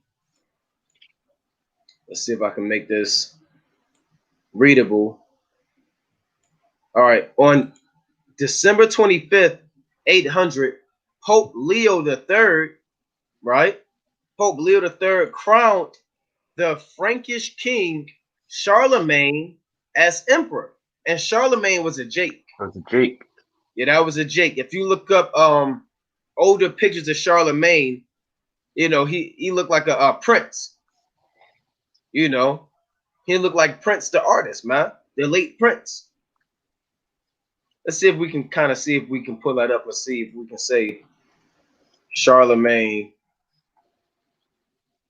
See, it's kind of already out there. Black man, it's kind of already out there. And it's not Charlemagne the God. Yeah, it's not Charlemagne the God. They better not pull him up, man. Ah, see that you type in Charlemagne Black man, all hell break loose. Now they got him looking like an Edomite, but we know about iconoclasm. Right, there you go, right there. We know about iconoclasm. They have Charlemagne kind of looking like this. But Charlemagne didn't look like Santa Claus, man, or Liam Neeson. Iconoclasm was a time period when a so-called white man whitewashed all of the images. Go to First Maccabees 3 and 48 real quick. And now you said what? No, it's that con. And now all of the pictures you see of these men, you know, that were once dark skinned, now they look like so-called white people. You know, the Holy Roman Empire was a time period when so-called black men ruled Rome for 1,000 years. That's why they call it the Dark Ages. So let's pull that up. First Maccabees 3 and 48. It's First Maccabees chapter 3, verse 48. And it reads this. And laid open the book of the law wherein the heathen had sought to paint the likeness of their images. You see that? So they open up the book of the law and said, well, we can't have the masses of the people, especially the Israelites, the so-called blacks, Hispanics, and Native Americans, can't have them understand that they're the greatest people on earth. You know the power that comes with that? Would understand that you're the chosen people of the Lord. You're the people of God, the saints, the apostles, Judith and Mary and Martha and Esther and Peter and John and James and Abraham, Isaac and Jacob and David and all of these mighty men. Now we Tyrone, Nigga, Rail, Charles, Man-Mans, Bubba, Duck Duck, Mook Mook. All right? Lou Jocko. Hey, those are names of people I grew up with, man. So these are these people that and you know those names. It's always a damn man's. You know, damn Jamal, man. Papa Doc. They're madness, man. You know, complete madness. Now Jake, all they want to do is be a damn Negro, man, and dribble a basketball and rap in a damn studio and smoke weed and make whores out of our women, right? Because we were taught to hate ourselves, man. We were taught that we were nothing, that we just black, we're nothing, slaves. Niglet. Yep. You said what? A niglet. A moon cricket. That's right. A Sambo, a darky, a porch monkey, a pink lip, a fat back, a whippersnapper, a snaggapus, all of that, man. You know, all manner of wickedness. But now we're returning back to the Lord. All right, as the Israelites, man. You know, as the people of the Most High. So that's why it's important to go back to the history and uncover the truth, man. Let's go to Isaiah chapter 25 and 7. All right, it's time to uncover the truth in the last days. Isaiah chapter 25, verse 7. Right. And it reads this. Salakia, we asked Jake, do you want to know your nationality one day? He said, F my nationality. We asked the Eve, what's your nationality? She said, I'm Hood. Hood is my nationality. And it was about 12 in the morning, and she was pushing the stroller and said, I'm Hood. So our people are gone, man. Well, we said, brother, you a king. He said, what? You did this. You did this. What? I'm a what? We said, brother, you a king. And he said, what are you talking about? Hey, we was out in Pittsburgh, man. We was dealing with this brother who kept telling him he was a king. I ain't no king. I ain't nothing. No, why do you keep calling me a king? I'm not a king. It was real sad, man. You know? And he was drunk out there. You know? And my dad he said his dad was a crackhead, man. And his mother was just died the day before. And he was out there drunk saying, I'm not no king. You know? So the so-called white man, he gotta pay for all of his lies and robbery and wickedness on the earth, man. Right? Where we at? Kind of getting upset, man. We pulling up the Holy Roman Empire. All right, let's go back to this. So we went into how the heathen has sought to paint the likeness of their images, right? Because they would break actual images. And we're going to go through the tetrarchy too when we go back to 2nd Esdras chapter 12 and the crisis of the 3rd century and be able to break down how you had Jake ruling all throughout the Roman Empire at the time, huh? All right, let's pull this up. Bear with me. I want to pull this back up. Okay, dealing back with the Holy Roman Empire, which is the next feather after the Nerva to from Nerva to, bear with me, Romulus Augustus. That's in chronological order. All right. On December 25th, 800, Pope Leo III crowned Frankish King Charlemagne as emperor, reviving the title in Western Europe because the Pope could determine where he wanted the emperor to be. You know, more than 3 centuries after the fall of the earlier ancient Western Roman Empire in 476 AD, the title continued and the Carolinian family until 888, from 896 to 899, after which it was contested by the rulers of Italy in a series of civil wars until the death of the last Italian claimant. All right, there's more I want to get on that. Bear with me. I want to get the point when he had this woman ruling Eastern Europe or the Eastern Roman Empire. All right, bear with me. See if I can get the point and why they actually changed. Because when you go to that history, it tells you that they had a wicked woman sitting upon the throne, and the Pope determined that they were unfit to be the face of the Roman Empire. And what did they do? They transferred that power to the kingdom of the Franks and revived the Western Roman Empire with its new name called the Holy Roman Empire. All right, and I'll have to find that again. It was on a previous breakdown that we did on this channel, where we covered you had this woman. Bear with me. You know, you had this woman that pretty much allowed them to be taken out of the way. All right, and that's history right there, man. One thing I want to pull on Charlemagne too, not to backtrack, but Oh, bring it out, some bring it out. history, some I'll look for it. history on Jake. And this book is again, well, not again, but this is the Illustrated Atlas of Jerusalem, all right, by Dan Bahat. It goes in depth on the history, the archaeology, ancient paintings. It even has certain pictures of um, iconoclasm, right, and Russian icons. And this is a little part about Charlemagne, which is a Sorry. Jake. You found it? No, go ahead. I thought you were going to show him, so I kind of exited that out for a second. Okay. It reads this. This is page 86. Dang.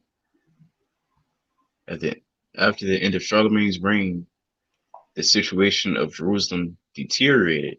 A plague of locusts that struck the land was the cause of famine in the city. Numerous Muslims left Jerusalem, and as a result, the balance of communal population was tipped in favor of the Christians, who were for a short while, constituted the majority community in the city. It was another part too. We basically drove out some Muslims from Jerusalem. You know. Con. I'm still looking for this. Uh, I believe her name is Irene. I believe that's what it was. Her name was Irene, and that's why they transferred that power. Salakia Israel. I wanted to find that name.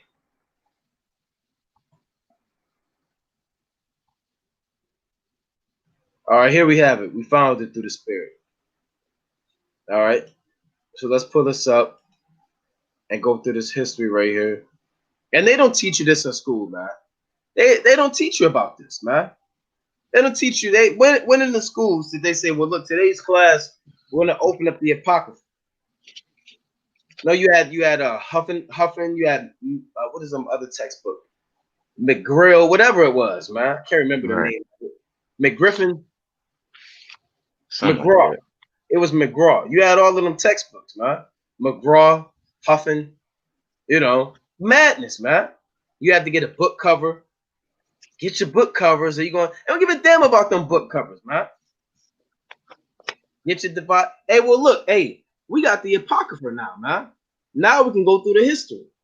Now we can show you what this society they failed us in our education, man. They have failed us. So it's up to the servants of the Lord through the spirit and inspiration of Yahweh Bashim Yahushua to teach the true history.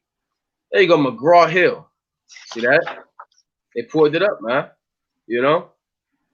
So it's up to us to go to the true history and break it down through the spirit. So I want to pull this up to show you about this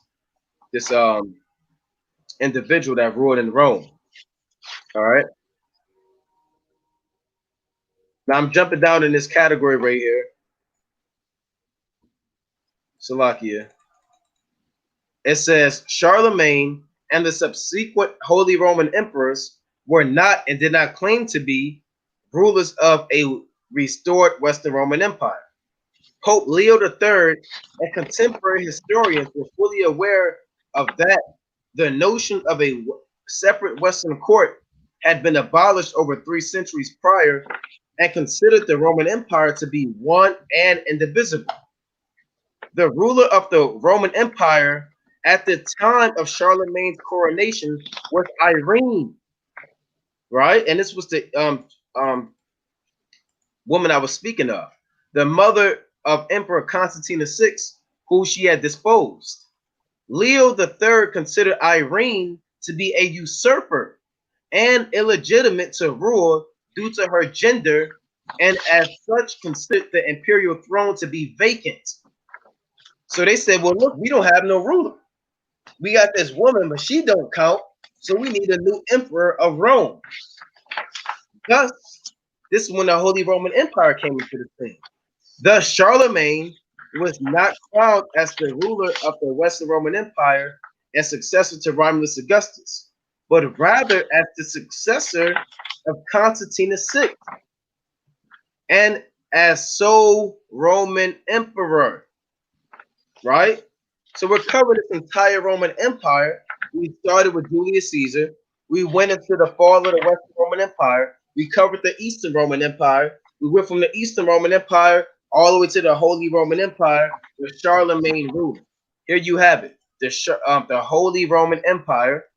And let's read about the Holy Roman Empire back in 2nd Esdras chapter 11. All right, let's go back to that. And 2nd Esdras chapter 11. 2nd Ezra chapter 11, verse 28.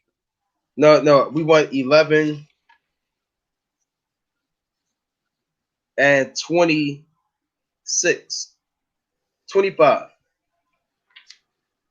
2nd Ezra chapter 11, verse 25. And I beheld, and lo, the feathers that were under the wing thought to set up themselves and to have rule. Right? And I beheld, and lo, there was one set up, but surely it appeared no more. And the second was sooner away than the first. So we're covering the Holy Roman Empire. Was the one that was set up, but shortly it appeared no more.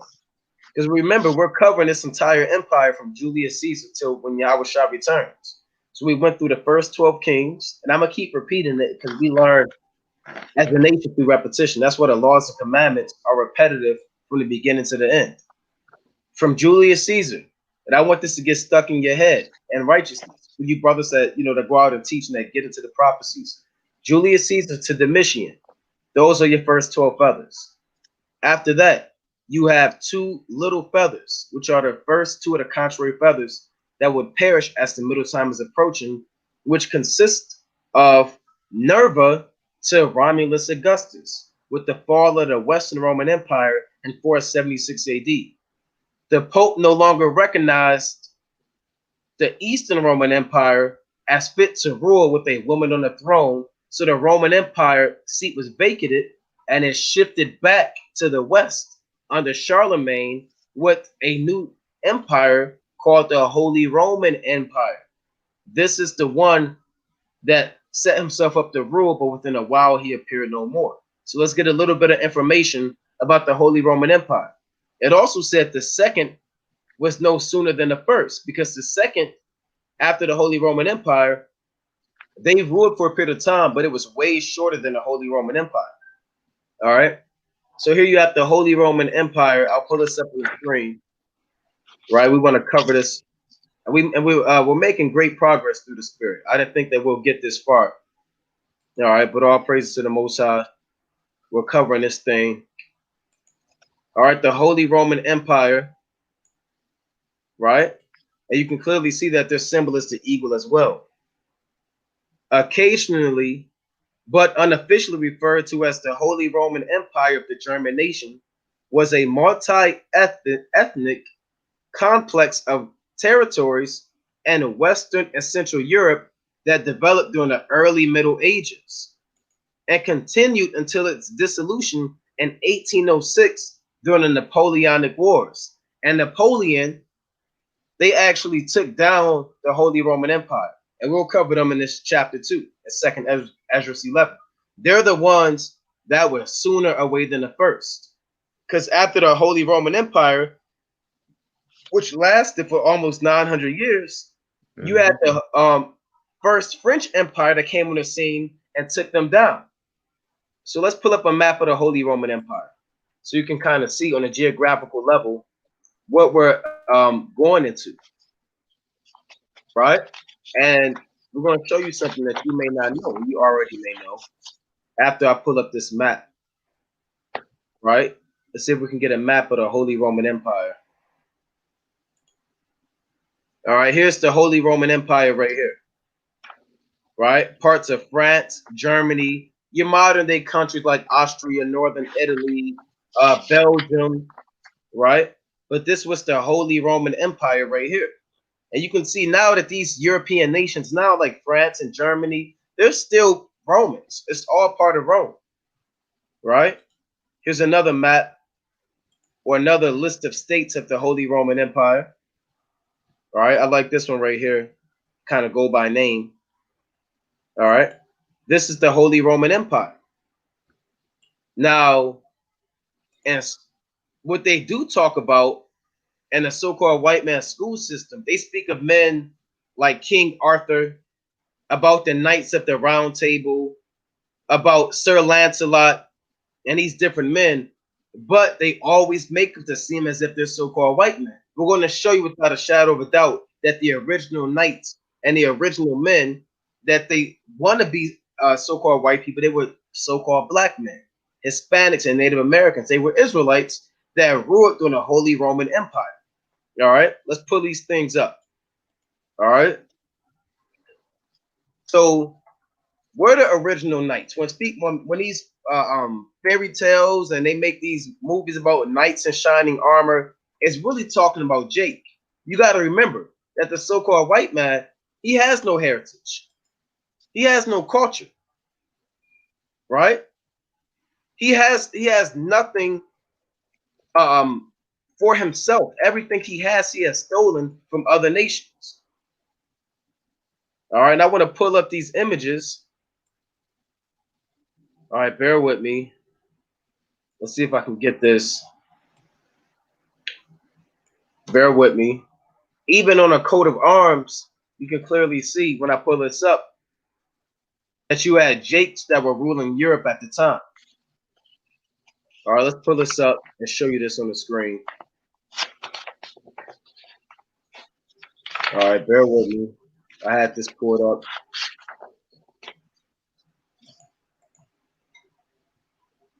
All right, it used to be a little easier to find. Right, let's see if I can see if we type in Moors. Slovakia. See if we can get something.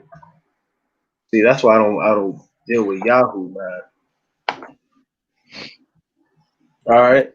But we got somewhat of it. You can clearly see. Now, this is in Spain right here. This is the coat of arms, which is the family crest or military shield during Spain and the Middle Ages. You can clearly see that these are Jakes on a coat of arms for Spain. This is during the time of the Holy Roman Empire. And that's what the scholars call it holy, because you had the Jakes ruling during that time. Check this out. A shield, right? You had Israelite families and bloodlines ruling Europe for 1,000 years. We're the knights. We're Sir Lancelot. We're King Arthur. See that one right there? Where I saw a brother like that downtown. They still wear those, man. You know? So you can clearly see, check this one out. This is a beautiful picture, man. Right? I believe this is faith and love. Fide et amore. All right, faith and love. And these are Israelites right here, man. But this is a European coat of arms. It's hard to find these things now. They don't want you to know that you had Israelite men under the title of Moors ruling Europe for 1,000 years. All right. And I want I to, got and there another. was, you had something? Yeah, I got another one. I got to You message got it to you. pictures? It's a mighty one. All right. All right. Bear with me. Bear with me. We're going to have to pull that back up. And here's another one I wanted to get into, man. You know, bear with me. Did you send it already? God. All right, say something real quick. Let me find this stuff. Look, man, we was ruling. We was looking real mighty. Look at these pictures. We about to pull it up in any second, but it's nothing but royalty, right? Sheesh, we was out cold, you know. That's right. Jake had Let's check this pet one out. lions, and, you know, and they had big castles too. Jake got we remember that show? What's that? Check my crib, pimp my crib. Cribs, pimp my ride. Cribs. Yeah, they got cribs. Well, they had castles back then. You're not doing better than a castle, you know. And them castles like ginormous, like the size of a I forgot what they call it, like them big churches, basically Like monotheisms. a What's cathedral. that called? Cathedral. Right. Now this is what Yaradan sent me.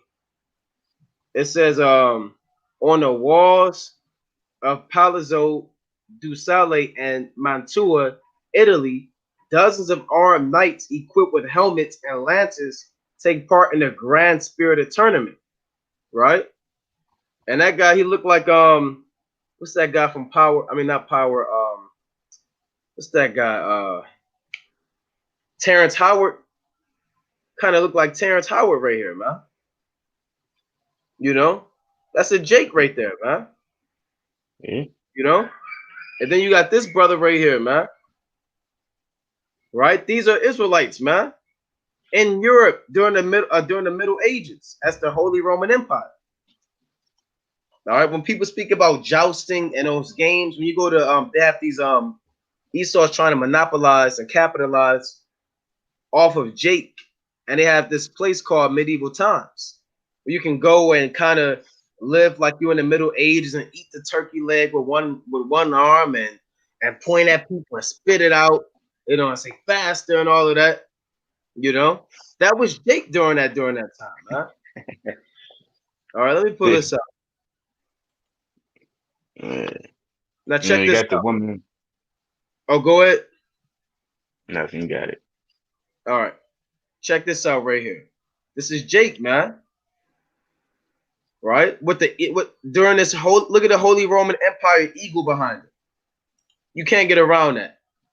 That's plain upon tables right there, man. You have the Holy Roman Empire symbol, and you got this brother right here that look like the guy from the OJs. You know, you got this brother right here. Look at that gold, royal apparel, all during the time of the Holy Roman Empire. He has the flag with the eagle on it as well, man. All right, here you have another one.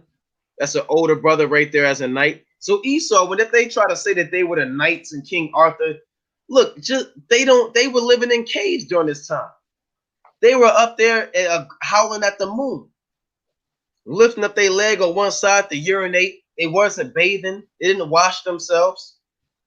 You know, that's what Job the 30th chapter covers. See if we can get a little bit more. A quick point too, German folklore and German legends, they got all their old stories.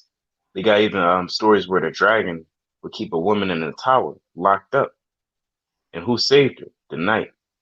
And That's right. you know what this is talking about. Israel, Yasharala, Yahweh, Esau. So even that old painting where I believe his name was Michael, you did a cold cut on it. Yeah, St. George. St. George. Yep. So you see these images right here, right? And this is what our brothers and sisters need to see. This is what you should have learned during the school system, right? They should have had. I mean, we shouldn't be in this damn double school system. But you know, if this was a perfect world, but it's an evil world, our sons and daughters would be learning about this, man.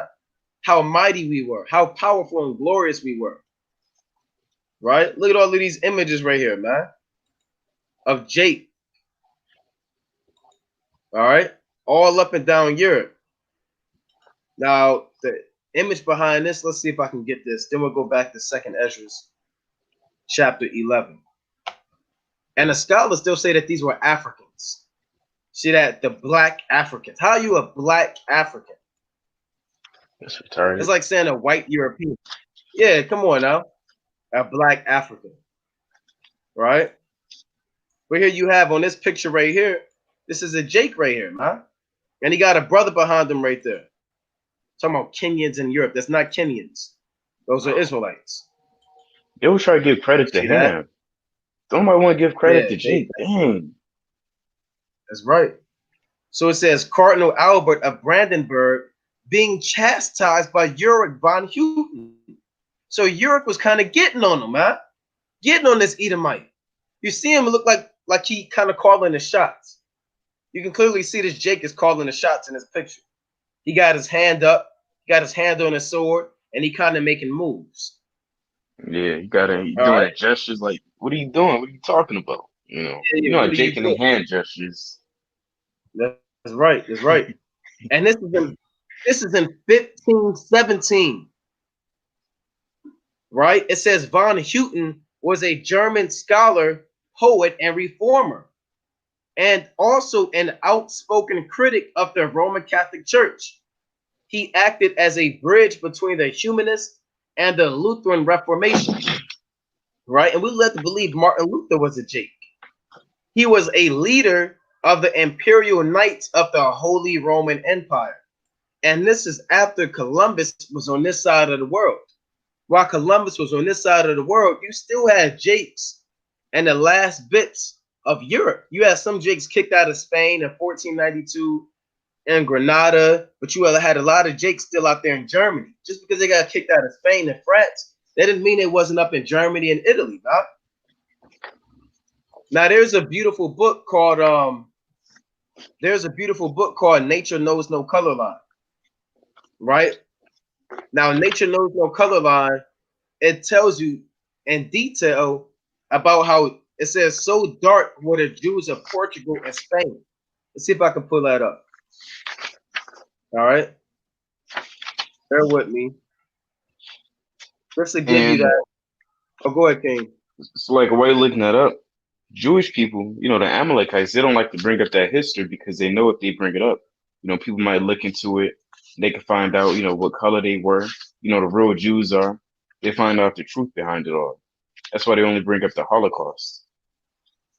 That's They're right. not going to bring up Acts, the 18th chapter, them being persecuted in Spain, because, there's a lot of truth behind this, Check this out. We're gonna pull this up. We got some different sources real quick. Hey, let's go to real quick. Let's go to First Thessalonians 5:21. Right? Let's go to First Thessalonians chapter 5:21. Because we're gonna prove it. The Lord said in Sirach chapter 5:15, be not ignorant in anything in a great matter or a small. All right. And I love going into the history, man, pulling up the archives, man. The so-called white man has spent billions of dollars to hide this history that you can simply find with a click of a button. But Jake rather spend his time on WorldStar, Instagram, Snapchat, Twitter, engaging in all manner of folly instead of using these devices and tools to learn more about who you are, who your people are, and more importantly, who your God is, who his only begotten Son is, and how to be delivered from the hand of these lawless enemies. Right? So let's read that. First Thessalonians chapter 5 and verse 21. First Thessalonians chapter 5, verse 21. Prove all things. Hold fast that which is good.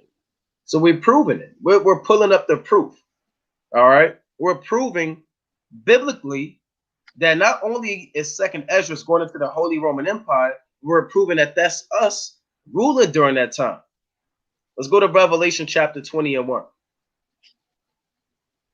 Revelation Revelation, chapter 20 and 1. Revelation chapter 20, verse 1. Dang, Salaki. Right. And it reads this. And I saw an angel come down from heaven, having the key of the bottomless pit and a great chain in his hand. Go on. And he laid hold on the dragon, that old serpent, which is the devil and Satan, and bound him 1,000 years. And that's metaphorically speaking about the so-called white man being bound, and his power was bound, and his position to rule the earth was taken away from him for 1,000 years during the time of the Dark Ages. And they call it the Dark Ages because you had a dark nation ruling during the time, and it was a dark history for the so-called white man. They say when is right history. If the Israelites were ruling forever, there is no way that we would call that 1,000 years the Dark Ages. Why would people in power call a period of 1,000 years where they're enslaving another nation the Dark Ages? That would be the Golden Age. That would be the age of excellency, right? But if you're a so-called white man and you're in a position of a lawless cave dweller, then of course those are the dark times, and the sun and moon will set on you during that time. That's why they come up with these terms, Dark Ages, right? Well, we don't know what happened during that time. How can you say that the Earth is 4.6 billion years old and not have any records for 1,000 years? So the so-called white man, you a damn liar, man. All right. And I want to pull this back up, man. Right? Where was I at? I had this having a lot going on. We're bringing out something about Spanish Yeah. Inquisition. Yep. All right. So check this out. Now this is an article. This is from a book or an article from the Black Jews in Africa and the Americas, page 4. Right. So if you're a scholar, you might want to check that one out. It says in 1606, the Spanish Benedictine monk and historian Fray Prudencio de Sandoval, right, then Bishop of Pamplona in northern Spain, made a connection between Jews and blacks through the indelible nature of their respective essential characteristics. He wrote that in the descendants of Jews remain and continue the bad inclinations of their ancient ingratitude and failed beliefs, as in the blacks the inseparable accident of their negrotude. You see that? For if 1,000 times they are with white women, their children are born with dark skin of their parents. It says, writing polemically against the new Jewish converts to Christianity in 1541. He tried to imagine Portugal cleansed of heresies and of Jewish ceremonies and of Moors and blacks, but they all the same people, man. Moors, blacks, the Jews, right? They all Israelites with different names. Such linkages and connections fed into a discourse which also proclaimed that a color distinction should be drawn between white Europeans and dark Jews. Right? A long European tradition maintained that the Jews in general were certainly black. Right? It says they maintained that the Jews in general were certainly black. Now, this is in Europe. But now they're saying metaphorically, in the sense that they were diabolical and evil, as well as black, literally. That's where that word black came from, huh? Right? Because they looked at the Jews and they put that word black on them, huh? And took that so-called dark skin color and made negative connotations off of it, man. All right, let's see what else we got.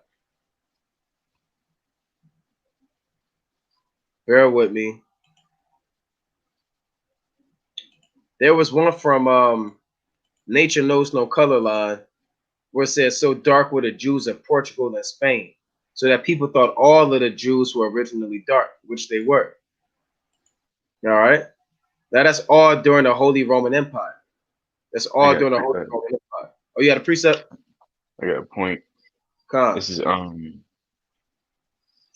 everything you need to know about Latino history. And to read this page 39. Who were the Morenos? Jewish Christians were known as What book you from Morenos. again? It's everything you need to know about Latino history. Con. Jewish Christians, and those are the Israelites. Those are Jakes, right? Were known as Morenos, Spanish for swine, and that was really a negative term that they put upon Jake Israel, you know, and were suspected of practicing Judaism in secret. Many Morenos achieved high positions at court and in the church, but they suffered persecutions, which began as spying, but eventually accumulated in autos de fe, gruesome celebrations in which heretics were burnt at the stake as a result of these pre-Inquisition policies in Spain. The mystical doctrines of Kabbalah became very important among Spanish Jews, and then kind of go. But yeah, that's Israel being persecuted in Spain, and there's always that old painting we pull up where there was that Edomite had an axe chopping off the Jake's heads from that was in Europe and in Spain, right? And only the Israelites are persecuted like that, right? All throughout history. You never see, Edomites persecuted like that, burnt at the stake, getting their head chopped off, all those different torture, getting tortured all those different ways. Only Jake, went through that. Israel. Right. Let's go to that in Additions of Esther, chapter 13, and I believe we want verse 3.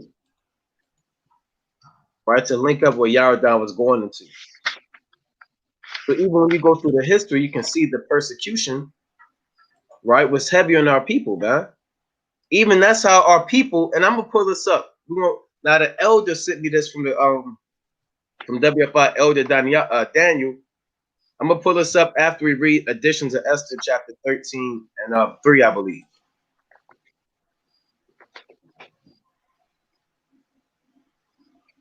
You want me to get it?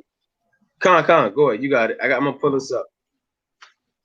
It's Additions to Esther, chapter 13, verse 12. No, I want verse 3, I believe. Additions to Esther, chapter 13, verse 3. Now, when I asked my counselors how this might be brought to pass, Amen, that excelled in wisdom among us, and was approved for his constant goodwill and steadfast fidelity, and had his honor, and had the honor of the second place in the kingdom, declared unto us that in all nations throughout the world there was scattered a certain malicious people that had laws contrary to all nations, and continually despised the commandments of kings, so as the uniting of our kingdoms honorably intended by us cannot go forward. See that? So they said that our people, Salakia, our people had laws contrary to all nations, which we do, even to this day. We're the only nation that arrests one day throughout the week, right? We're the only nation that has a particular dietary law. We're the only nation that doesn't worship a God made with hands. We're the only nation that has 613 laws and commandments of perfection, right? So we're contrary to that. We're not like these other nations. We don't smoke. We don't fornicate. We don't commit adultery. We don't lay down with beasts. We don't drink blood. We're peculiar. Go on. And that's why the nations hate us. God. Verse 5. Seeing then we understand that this people alone is continually in opposition unto all men, differing in the strange manner of their laws, and evil affected to our estate, working all that mischief they can that our kingdom may not be firmly established. See that? So they think us keeping the laws and commandments is working mischief, right? They think you not eating pork is mischievous. When you don't go to work and go to the Christmas party, they think that that's wicked, man. We don't show up to your aunt's house on Thanksgiving, they'll look at you all types of way and get on you, man. That's how all of the nations have always looked at us from the time of Adam, man. Right? When Adam was in the Garden of Eden, dressed into keeping it, meaning getting the earth in order, teaching the laws of the Most High God on the earth. All of the nations conspired against him with the same manner that Haman and the rest of the nations conspired against Israel in the time of Esther. Now, I'm going to pull this up on the screen. Bear with me. I got a precept. Kind of bring it up. This is Wisdom of Solomon, chapter 2, verse 22. Salakia.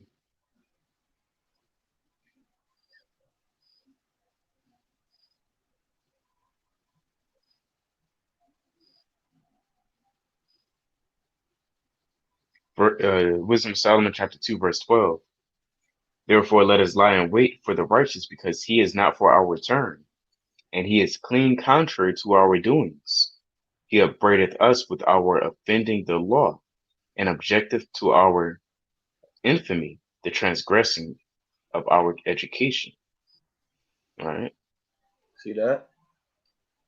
Right? Showing how the so-called white man looks at us and say we're complete opposites from him, man. And they're mad that we teach the laws and commandments. And it's contrary to the so-called white man's education.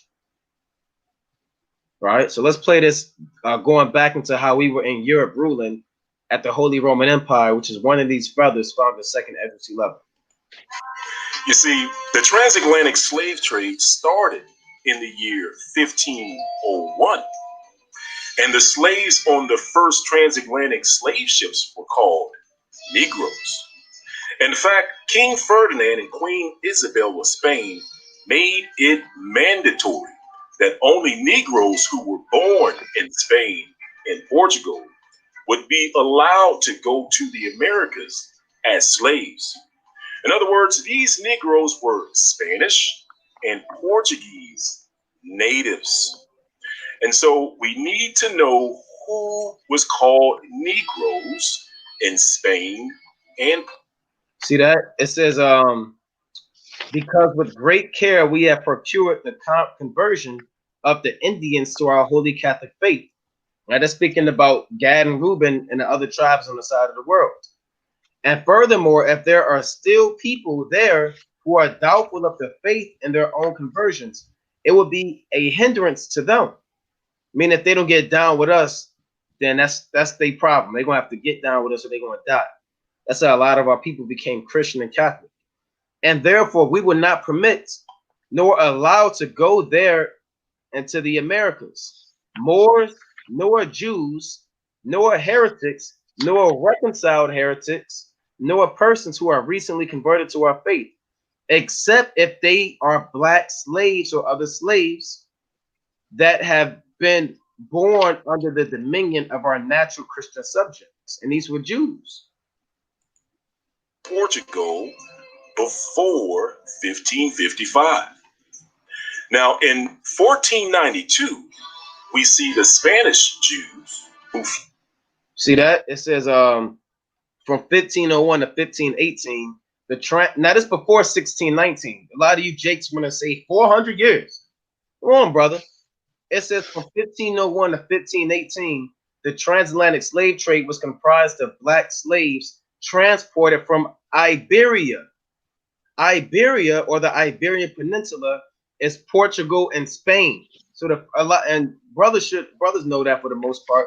But if you didn't know, the first Jakes that was brought over in slave ships was from Spain, was from Portugal, was from France. That's what we put up that picture of that brother out there in Germany who was still kind of getting them Edomites. But if you was in Spain and France and Germany, hey, that was a hot spot for a slave trade. In 1492, we see the Spanish Jews who fled into Portugal after being expelled from Spain. We see these Jews were called Negroes. As the following reference reads, it reads, King John II in 1492 expelled all the Jews to the island of St. Thomas, which had been discovered in 1471. See that? All the Jews got kicked out and got sent to the islands, right? Benjamites, and to other Portuguese settlements on the continent of Africa. And from these banished Jews, the Black Portuguese, or the Negro Portuguese, as they are called, and the Jews in Luango. Not only were these Spanish and Portuguese Jews called Negroes, they also took on the last name of Negro. For example, we see Jews in Portugal with the names Yahya Negro, or Judah Negro, and Dawid or David Negro. In addition to, You see that? You had an actual man named David Negro and Judah Negro. They were statesmen. being called Negro and having last names of Negro, these Jews were described as black, dark complexion, brown, and swarthy in color. Some references compare the color of these Jews to the Vicaris of Africa, who look like the so-called Negroes today. We also see the skulls of the Spanish Jews identified as dolichocephalic, which is the skull of the so-called Negro today. And finally, we see the word Negro associated with these Spanish and Portuguese Jews over and over again. For example, when these black Jews got sick, they called it the Black Plague. When these black Jews were persecuted by the Inquisition Book of Laws was called the Black Book. And when the Spaniards denied the persecution of these black people, they referred to the persecution as a black legend. In other words, we see black, black, black, black, and black when referring to these Jews. In fact, see that? So you can't get around that. All right. I got a quick point Con. to further prove that, again, everything you need to know about Latino history. Page 42. Spanish Christians within a few years, the final blow to the Moorish power was the conquest of Granada by the Catholic kings in 1492. Once the last Muslim ruler had been driven into North Africa, all professing Jews also forced to leave Spain unless they agreed to be baptized and earnestly practice Catholicism. It was not until 1967. Oh, that was it on that. See that? And there's one more point. They got kicked out, man. If they didn't get down with the so-called white man's program, they were kicked out as slaves from Spain and Portugal. Right? Now, this is transitioning during the time that we're reading about with the Holy Roman Empire. All right? You got it. One more. Many Jews left as a result of the Inquisition, but many others chose to stay and become powerful influences on Spanish politics and finances. So some sold out. All right? They stayed. They got down with the system. This is the other part. African, Jews, Israelite people were brought to the New World as slaves by the English, the Spanish, and the Portuguese. As early as the 15th century, the Portuguese pushed down the African coast and introduced the Israelite slave into Europe at first. Portuguese ships carried slaves to Spain. Then, when the New World was discovered, descendants of those slaves born in Spain were brought to Haiti, Hispaniola, to work the mines. Where that's from? You reading from? Everything you need to know about Latino history. Hey, and that's a Latino history. That's a mean book right there. That's a mean one right there, man. Con, you trying to read that little excerpt one more time while I look for this? So we going through the history, man. We're going through the history. We're going through the precepts. We're going through prophecy. Go ahead. Bring that out again, King Baba Kasha. African people were brought to the New World as slaves by the English, the Spanish, and the Portuguese as early as the 15th century. The Portuguese pushed down the African coast and introduced the Israelite slave into Europe. At first, Portuguese ships carried slaves to Spain. Then, when the New World was discovered, descendants of these slaves born into Spain were brought to Haiti, Hispaniola, to work the mines. The Spanish conquistadors attempted to use local Arawak, Maya, Aztec, which are other Israelites, Northern Kingdom, and Inca to work in their New World plantations and mines. But when the natives It's like when the Native Americans began dying off, the Spanish started importing slaves from Africa. The great ship companies of Europe bid against each other for the right to transport African slaves to the New World. That's mean. So that slave trade was prominent, man. Now this is 5 atrocities committed by Christopher Columbus from Rapid City Journal. So his famous quote when he first got there, Columbus, right? We know that's not his real name. I believe it was Cologne, something to that effect. Crystal ball. When he get, yeah, Crystal Ball Cologne, something to that effect. When he got there, he said we could subjugate them all. Soon as he got there and saw the people, we can subjugate them all. He said he's known for having 2 famous quotes or 2 famous goals for slavery and gold and blood for gold. Right? Slavery and gold and blood for gold. So check that out, man. But we're going to have to continue and do a part 2. We're going to have to do volume 2. We covered a lot in volume 1. You know, I kind of don't want to end, but we got to be able to take these questions, man. Right? So you got any last words, Yardan? Hey, sometimes or a lot of, huh? You got something else you want to pull up real quick? It's not pulling up. But if it pull up, You want to save it? I'll read it. I might save it. But I was gonna say, Israel, you know, a lot of times too, you gotta go into the history. It would go precept upon precept, is milk, but there's also a time and a place for everything. And now it's seen that we're going to 2nd Esdras 11 and 12. It's time to go into the history, right? The in-depth, the secret parts of the history that the History Channel won't show. Because the History Channel is not going to show it. You know, what's the other one? The CBS. Yeah, Discovery Channel. BBC. Discovery Channel. BBC, they're not going to show it. Right. But that's why we are here. To show you. This Psalm chapter 85 and 11.